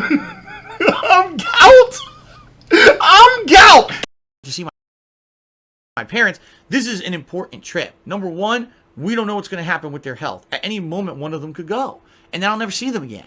So this is a very important trip to spend time with them. Number two, this is our wedding. This is an opportunity for Kat and I to get married in a situation that's better than what we would have done here for ourselves, and to have a little bit of a special day where we can remember this for the rest of our lives. And doing it there made my parents so happy that they were there for my wedding. Are you kidding me? Like I said, my mom's been waiting for me to They paid for it. I'm sure she was happy for the wedding, but she paid for it. She paid for the whole damn thing. You wouldn't have gone out there if it wasn't paid for. Because remember, when it looked like he was going to have to go ahead and flip the bill, oh, I can't do it, my taxes. Then all of a sudden, when his parents said, we'll pay for it, we'll flip the bill, which apparently was premeditated from months and months beforehand, he was all for it. Okay, now it's a good idea to do it. Wild, wild vest. A cherry juice orange. No money for gout, man. And now finally, thank God, before she passes away, whenever that may be, knock on wood, hopefully not soon, I was there to be married, and she saw it in person. Okay, she was so ecstatically happy. I told her. Are you planning on going back over there when she finally gets really, really sick? Because that doesn't sound like something that's in the business plan. I don't know. This whole thank you, chat. Thank you very much, chat. But this shit right here is starting to get ugly. It's getting a little bit fucking ugly. I said, not health. At any moment, one of them could go, and then I'll never see them again. So this was a very important trip to spend time with them. Number two, this is our wedding. This is an opportunity for Kat and I to get married in a situation that's better than what we would have done here for ourselves, and to have a little bit of a special day where we can remember this for the rest of our lives. And doing it there made my parents so happy that they were there for my wedding. Are you kidding me? Like I said, my mom's been waiting for me to get married her whole life. And now finally, thank God, before she passes away, whenever that may be, knock on wood, hopefully not soon, I was there to be married, and she saw it in person. Okay, she was so ecstatically happy. I told her straight up front, I said, not possible. Honeymoon can't. You could promise us this, and I probably will never be able to take it. Okay, but you know my financial situation, and basically I told her about everything that's been going on here over the last few weeks, how I'd been doing multiple marathon streams, how much money I had raised, and based off of what my tax guy had told me, here's what's left. And then, by the way, the tax guy is going to bill me this much for doing my taxes. He's going to bill me this much to try to get me on the payment plan. I basically gave her all the financials of everything. All right? A payment plan that he could have negotiated himself. But if you really start to think about it, chat, he's finessing his sick parents. This dude is This dude is legitimately finessing his fucking parents. Sitting there having this honest conversation, my mom said, well, here's the deal. She's like, I need you to commit to a fact that you're going to do some life changes in the short term and the long term. because you can't keep going like this. She looked at me and she's like, you're happy, but I can tell that you're running yourself ragged. I can tell that you are working yourself to the bone, Kat as well. And, you know, every time I call you or every time we talk on the weekends, you tell me about... Yeah, Robert, I agree with that 100%. I wouldn't be surprised if Phil's uncle or uncles will probably end up taking care of some of the funeral arrangements, or Melissa will. And that sounds kind of really fucked up, but this is going to sound worse. He's going to sit there and be like, hey, you guys handle all of that because I can't fly out there, and just send me my cut of the proceeds. Send me my half or my portion of the inheritance in the sale of the house. I don't care about any of the junk that they have in the house, the pictures and shit. I don't give a fuck about none of that. You guys do what you want with it. Just send me my money.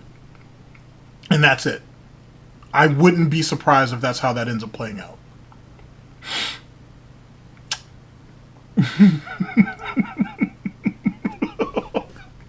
Okay. There's two of them that I want to point out. There's two that I want to point out. Okay.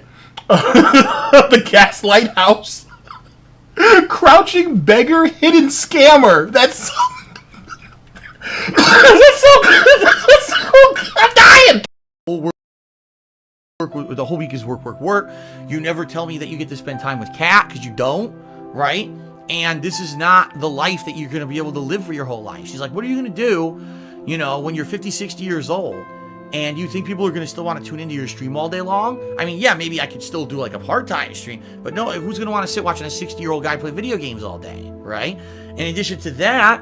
Who wants to sit around and see an unentertaining 40-year-old man do it? You're killing yourself financially because you have all these situations going on with the finances behind the scenes of everything. You're killing yourself to even make ends meet and pay your bills. How are you going to... You can't. She's like, you worked yourself to your limits. And I know in this part of the conversation, chat, if this conversation even happened, sounds like bullshit. Because whether his mother knew about the 14 credit cards or not, plus the business loans or whatever, is essentially incidental. But truth be told, he put himself in that mess. So that's essentially...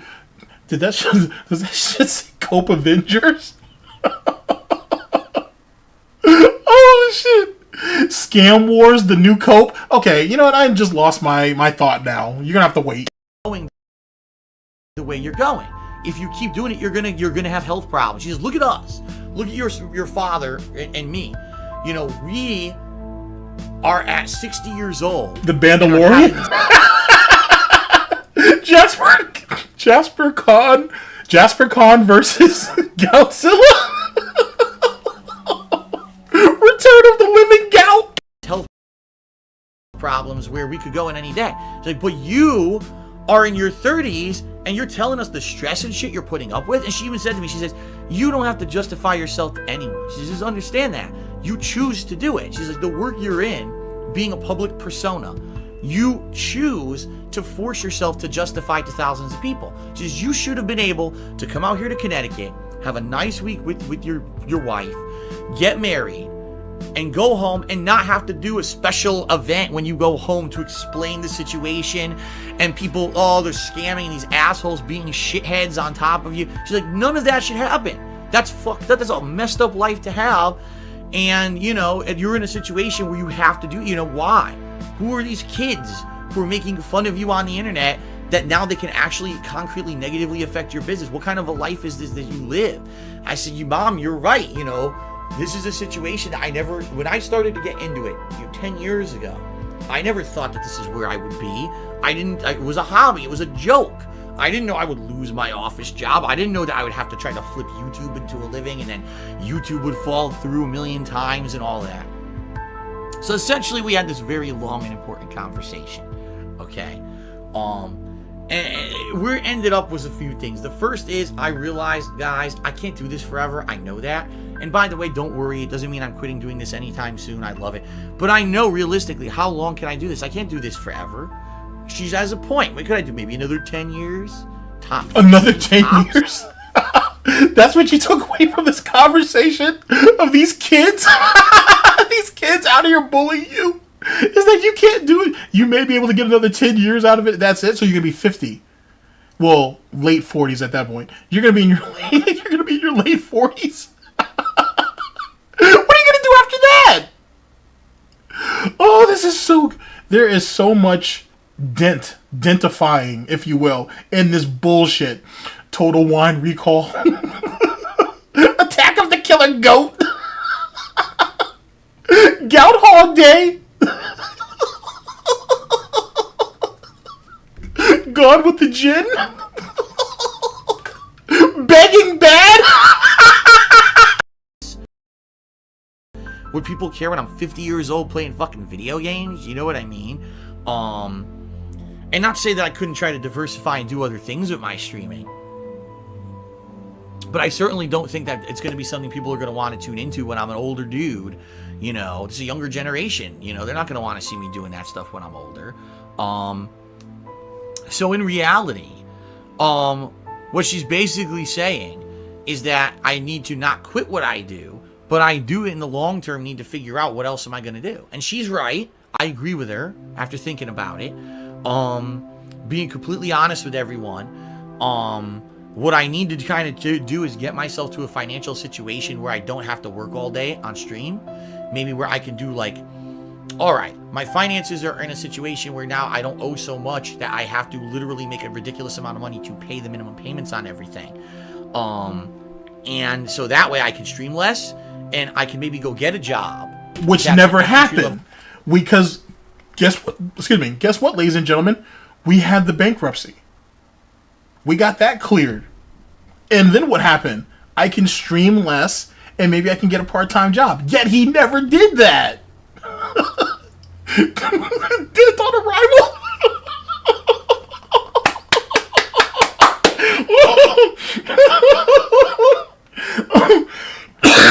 Excuse me. Holy shit. Oh, holy shit. The point is, chat, chat's funny. That never happened. He literally we ended up getting the bankruptcy cleared. So literally we were in a position to do that and it never happened. And he worked his ass off, quote unquote. Really, Kiwi Farms did the majority of the work. He worked his ass off to make sure that went through.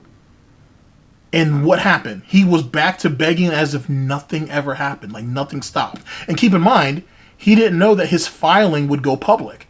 So that right there definitely killed the con, because he was planning on getting the bankruptcy done behind the scenes, nice and quiet, and then continued his essentially begging ways. Boondock Dents.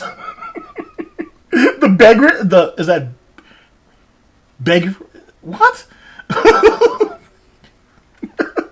Is that what Holy shit! Wait, hold on. Okay, so he was.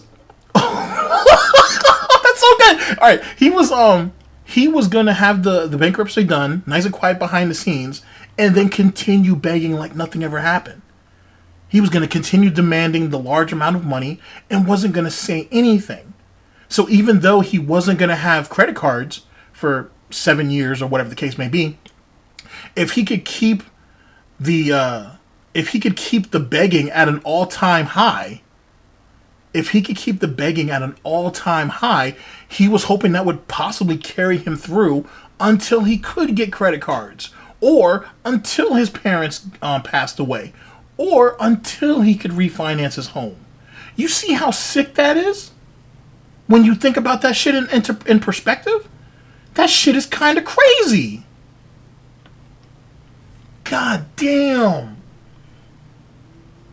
And knowing what I know, knowing what we know now, it makes a lot more sense. And it makes it seem just a lot more, like way more fucked up. It's not nearly as funny, if you think about it. Job that pays less than what I make streaming, but it won't matter because I won't owe all this debt to everyone and I won't need to make that much money anymore. You see what I mean? But that's not a short-term thing. There's no overnight fix to you owe less money to the world. You see what I mean? So this is something that's going to come in time, where maybe, again, maybe within 10 years, I can fix things financially behind the scenes where I'm not bleeding every month financially. And I can stream less and I can go get another job and balance my life with that. And not to say, again, I don't want to quit doing this. I will do this. As long as it's within my power, guys, I will stream and share my daily gameplay and just fun experiences and interactions with you guys as long as I can, as long as people care. But nothing's forever. Nothing lasts forever. And my mom's right. She's like, you're going to be our age. How are you going to be fucking... No, I want you to hear this part again. Because this always reminded me he was trying to convince himself. Not convince the audience. He was trying to convince himself with this. Here you go. Nothing's forever. Nothing lasts forever. And my mom's You see how right. pathetic he looked when he said that? He was doing that for self. He really was. It goes back to what I said. He prays to himself for himself. Legitimately. Oh, that's fucking... Oh, that's despicable. Our age, how are you going to be fucking doing this at 60? Look at us. We can barely move. And you're going to be doing this at 60? You're out of your mind. And she's right. So basically, I think that's what it's going to be is in the next 10 years or so, once I finally get myself in a situation where financially it's not so bad, I'm going to look to get another job of some sort. And it's going to be work because I've been out of the job market for 10 years almost. And it's going to be probably another 10 years. You know what I mean? Before I can make those changes, but I'm going to have to. Okay. And Robert, this goes back to what you said. He would rather die than get a job. He's already 10 years in the hole, and then he's saying it's going to be another 10 years until he's ready to actually get himself a job. So 20 years out of pocket, and now and then he's like, oh well, then I'm going to have to actually get a job. That's wild. That is wild. Purposely digging the hole deeper, so people can continue to keep him afloat. And the thing is, even though I'm sure most people had a lot of forethought back then, when you see it now in retrospect, it's so much worse. Like, you know what I'm saying? Like, it's so much worse all these years later. Now that you see it and you hear it. Okay, Force. Okay. Oh, fucking A. Force Gout, the fourth Evo element.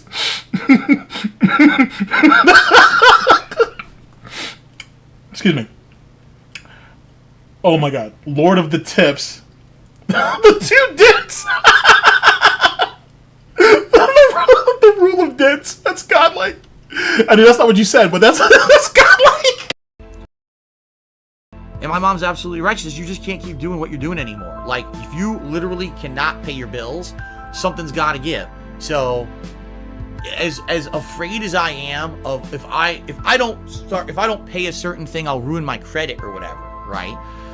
At this point, there's no alternative. You know what I mean? Like, basically, Kat and I sat down this week and talked a lot. And we were like, if I can't pay these taxes and we have to sell the house, what happens? Well, dumb fuck, fucking walnut-sized brained, drooling from the fucking mouth, sheep mentality bullshit artists who follow a few people on YouTube who make negative videos about me, who believe everything they're fucking told. They're morons. You know what I say? Fuck you. Fuck your mother. Shadow X222, are you a functional retard? I have to ask. These fucking people. Fucking asshole. People are nuts. People are fucking nuts. I mean, I can't take it anymore. How inept can you be at your job? They're changing the algorithms and not being transparent with us, or they're just so fucking stupid. Help! Figure it out. They fucked it up and they don't even know what they fucked up. Stop that. Stop it, you fucking bastard. Stop. I need that money to pay my bills. I don't care. You know what I mean? Like, I don't give a shit. Don't shoot. Shoot him. He's black. Shoot him. Thanks for the money, damn, stupid fuck. Okay, this is going to sound really dark. This is going to sound... Big Bill Volume 1, Volume 2. Oh shit! This is gonna sound bad. Did that should say Dancing with Clouds? Okay. This is gonna sound really, really dark. This is gonna sound really, really dark. This dude was promoting essentially George Floyd before that actually happened, if you think about it. In a fucked up sort of way. Black dude on his knees, vulnerable situation. And go ahead and do him in anyway, even though he's cooperating? Yikes. Garbage. The gunplay's still terrible. That's what you get. That's what you fucking get, bitch. They're sitting here and they're analyzing every little thing that I possibly say. They fucked it up, and now I'm gonna get fucked over, not them. They should be the ones getting fired, not me. It's totally ass backward here. Thank you, you fucking worthless humans, for the views. So the reality of it is this. The reality of it is this. I have to make concrete changes that will ruin my credit in order to save the situation. I cannot leave this house, period. This house is where I work. This house is where the business is that makes me money. And this is the primary concern, is keeping this house, because if I lose this house, okay, then that means that I can't work, okay? I might not be able to get the internet I need to stream. Now here's the thing. So this goes back to the business class internet. So I'm gonna bring this back for you for a little bit. But if you listen to what he's saying, he can't lose the house because he's writing the house off as essentially a building, as his office, if you will, like the whole house. Hence the reason why he's trying to write off the fucking electric bill, the water bill, and all this shit. That's what keeps the scam together. You know what I'm saying? That's what keeps the scam together. That's why he can't lose that house. And he'll do everything he can not to. That's fucking wild. Right, he should have... Here's the thing. He definitely shouldn't have left Connecticut, but more importantly than that, he should have just rented the fucking condo out, or he should have sold it. And more than likely, he was going to either sell it... It could have been sold, and he could have broken even. And he should have just taken that. You know what I'm saying? But he was greedy, and he was stupid, and he was greedy. So he had to get every little bit out of it, and some. And that's what ended up fucking him over with that nonsense. I would have rather... I mean, selling it at a loss sucks, but then again, he's tanking what? He was tanking $1,200 plus $300 for a $300 water bill each and every year, or whatever that was, plus whatever the homeowner's insurance was. He was tanking well over $1,500 or $1,600 in that bitch anyway. It didn't matter. He should have just taken the L and gotten that shit off the fucking books. But he was too greedy and too stupid, and he just let it ride. And then when he finally had someone who was willing to sell it and could sell it, he decided to go ahead and give him the Keemstar treatment and then look. So when you think about the perspective of it, not only did he lose 100, well, let's round up. He may have lost $200,000 on that condo, give or take. But then he ain't lost 50 grand off Keem. So this idiot is good at just taking losses. He don't have no foresight. He's too greedy and he's too stupid. That's not a code. That's not pride. Just to put it out there, that's not having a code. That's not pride. That's just stupidity. I have to make concrete changes that will ruin my credit in order to save the situation. I cannot leave this house. He said that he wouldn't rent it out because he could have paid a company to do that for him, which still would have been far cheaper for the upkeep than depending on his parents. He wanted to depend on his parents because he knew he wasn't going to have to pay them for anything. On top of that, his father's good at fixing stuff. So if there were any problems in the unit, instead of paying a company to do all that for him, he could just have his father do it for free. So yet again, further exploiting the people around him. Further exploiting these people. And he didn't want any stationaries or anybody else coming into the condo, possibly ruining the carpets or the wall, or they get mad at him and he, and they tear shit up and all that. So there's a lot of stuff that he gave excuses for. And at the end of the day, he still suffered. This house is where I work. This house is where the business is that makes me money. And this is the primary concern, is keeping this house, because if I lose this house, okay, then that means that I can't work, okay? I might not be able to get the internet I need to stream every day. I might not be able to do the work that I do in an office setting that's this quality, okay? I'm not sure if he's still paying the HMO's silent weapon. That's a good question. That's a very good question. So, it's just simple. As of now, my primary focus is this house and paying this mortgage and keeping the electricity and all that on. And whether that means that my credit gets permanently destroyed because I'm not paying the mortgage in Connecticut, or I'm not paying credit cards, or whatever it may be, so be it. Because this is the important thing. And eventually what's going to happen... Stationary report. Shit. Actually, that's actually a fair point. Maybe everything in Connecticut got cleared up. It doesn't matter. He's still lost. He's such a fucking idiot. He's such a fucking idiot. Even if he had the break even, it was worth it. I would have done that than taking all the stress and everything he ended up dealing with later. You know what I'm saying? So, I mean, whatever.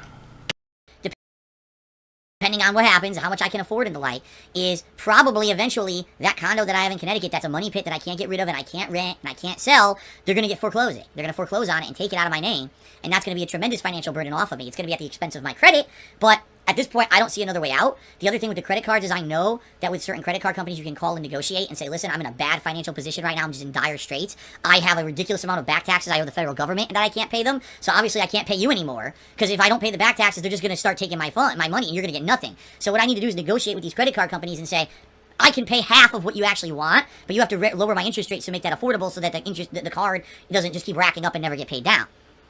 So basically I have to do all this stuff. I have to... Why didn't you do all of that beforehand? Why weren't you calling your credit card companies and seeing if you could try to negotiate a lower interest rate, or be able to have them go ahead and waive the interest rate for a little while so you could pay more onto the pay more to the principal? Why weren't you doing any of that beforehand? Why is that now seeming like a good idea for him to do something? That's fucking wild. And then here's the reason why he wasn't doing it, chat, because he was still using those credit cards. That's the reason why when you heard the 341 call, and I can't remember who the guy was. I don't think anybody knows. The guy who was in there posing as a debt collector. He was like, I need to know exactly when he stopped using his credit cards. And that's when DSP started to get super fucking defensive. And he was like, when exactly did he say that he went insolvent? When exactly was that point? And DSP was like, oh, well, I think it was around this point here, or I think it was right around here. Are you sure? And keep in mind, there was multiple credit cards.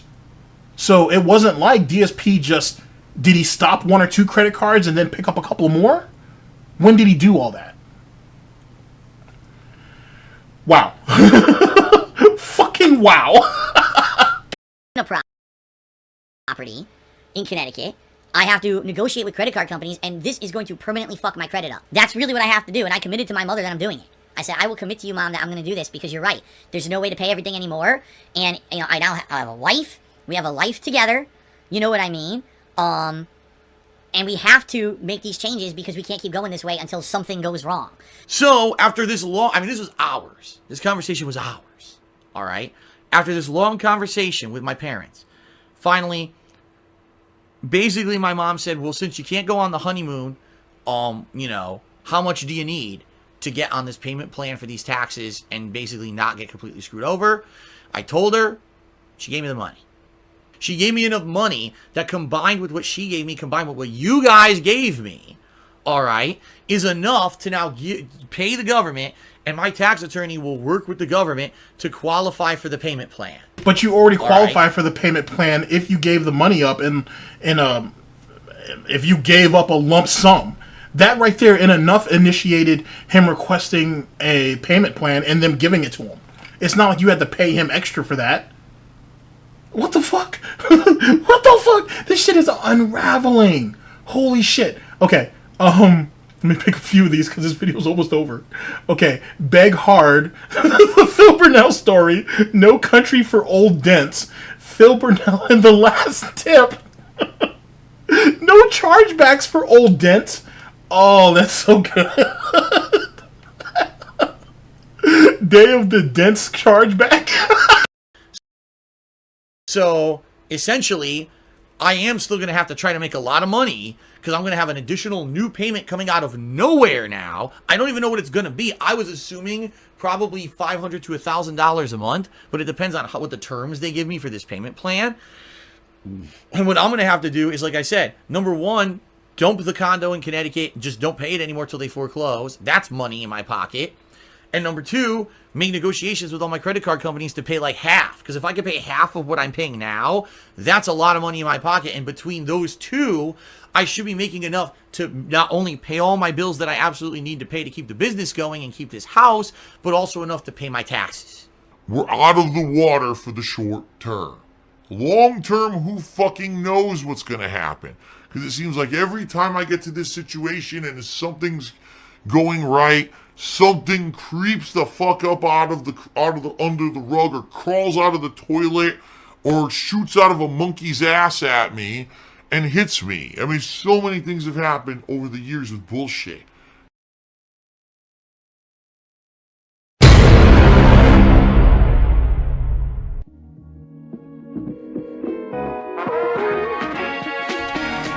Oh shit. Oh, good shit to Mighty D. Let's get some claps in the chat for Mighty D. Good shit. Good shit. Good shit.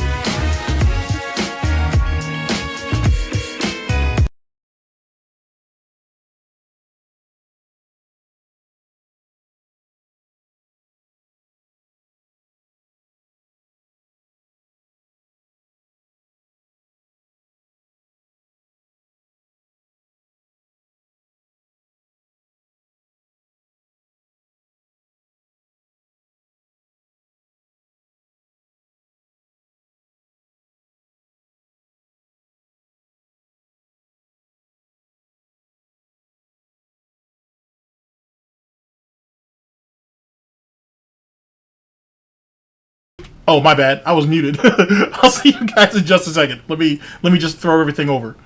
And big ups to Mighty D. Good shit. Good shit.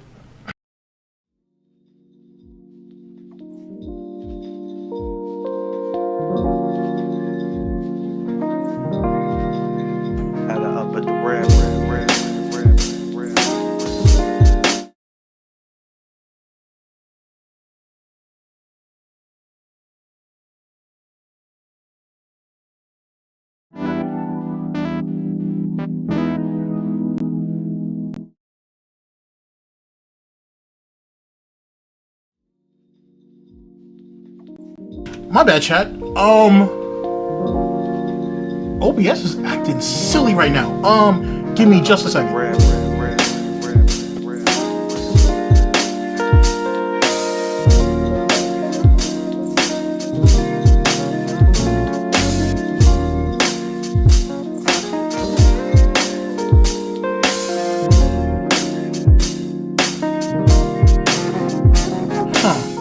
That's wild. Like, all of my testing elements and shit just, whatever. I'll get it worked out. Okay. Alright, chat. So, a couple things that I want you guys to take away from this. Holy shit, so much nonsense. Is, how much of that money do you think went to WWE Champions? That's probably the first and probably the most critical thing I have to ask you at the moment. Is how much of that money that his mother gave him may have actually landed over there with WWE Champions. I'm assuming quite a bit. He finessed the fuck out of those people. I don't think he's had a scam that good. Even the vest streak, I never looked at it as a scam. I just looked at it as him humiliating himself for profit. But that right there was legitimately fucking over his audience and his parents in a fucking fantastic sort of way. And then here's the crazy part. If he even paid a lump sum to try to get himself onto the payment plan, I wouldn't be surprised if that was money he was already sitting on. And it was less than the amount of money that his mother gave him, or his parents gave him. This is why, chat, you need to go back and watch the classics. You know what I mean? Yeah, we all remember it. We've all had good laughs. We all had our what the fuck moments. But looking back at it now, knowing what we know, it makes you wonder exactly what that situation is. Now, yet again, there's like 3 or 4 more videos, but we'll save that for the next time I see you guys, and then we'll go from there. Cause like I said, I appreciate you guys and everything you already did for me today and shit. I had a lot of fun. I really appreciate it. But I also hope that some of this was thought-provoking through me spazzing the fuck out and whatnot, because I did a lot of that. Yet again, big ups to the homie Mighty D and whatnot coming through. Like I said, the link to all 4 of my videos are down in, well, all 4 of his videos are down in the description. Please check that out when you guys get a chance. Holy shit. And thank you guys so much, man. Like I said. And whatnot. So go ahead and get out of here, man. Like I said, get out of here. Enjoy your day and whatnot. Like I said, I'll catch you guys sometime in the week, and we can try to finish this off strong and whatnot. And I need to look through some of the stuff I didn't get a chance to read out. But Jesus Christ, you guys came in with bangers. With bangers. And this right here, Detractor Ball Z, Piggy's Revenge. The Gouter Limits. Oh, we got some good ones here. We got some good ones here. Anyway, thank you, chat. And big ups to everybody. I'll catch you guys later. If you guys have any more, throw it in the comment section and whatnot. I'll catch up to you guys later. Giving the chat a hand. I'll see you guys later. Oh, shit.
Up at the rap.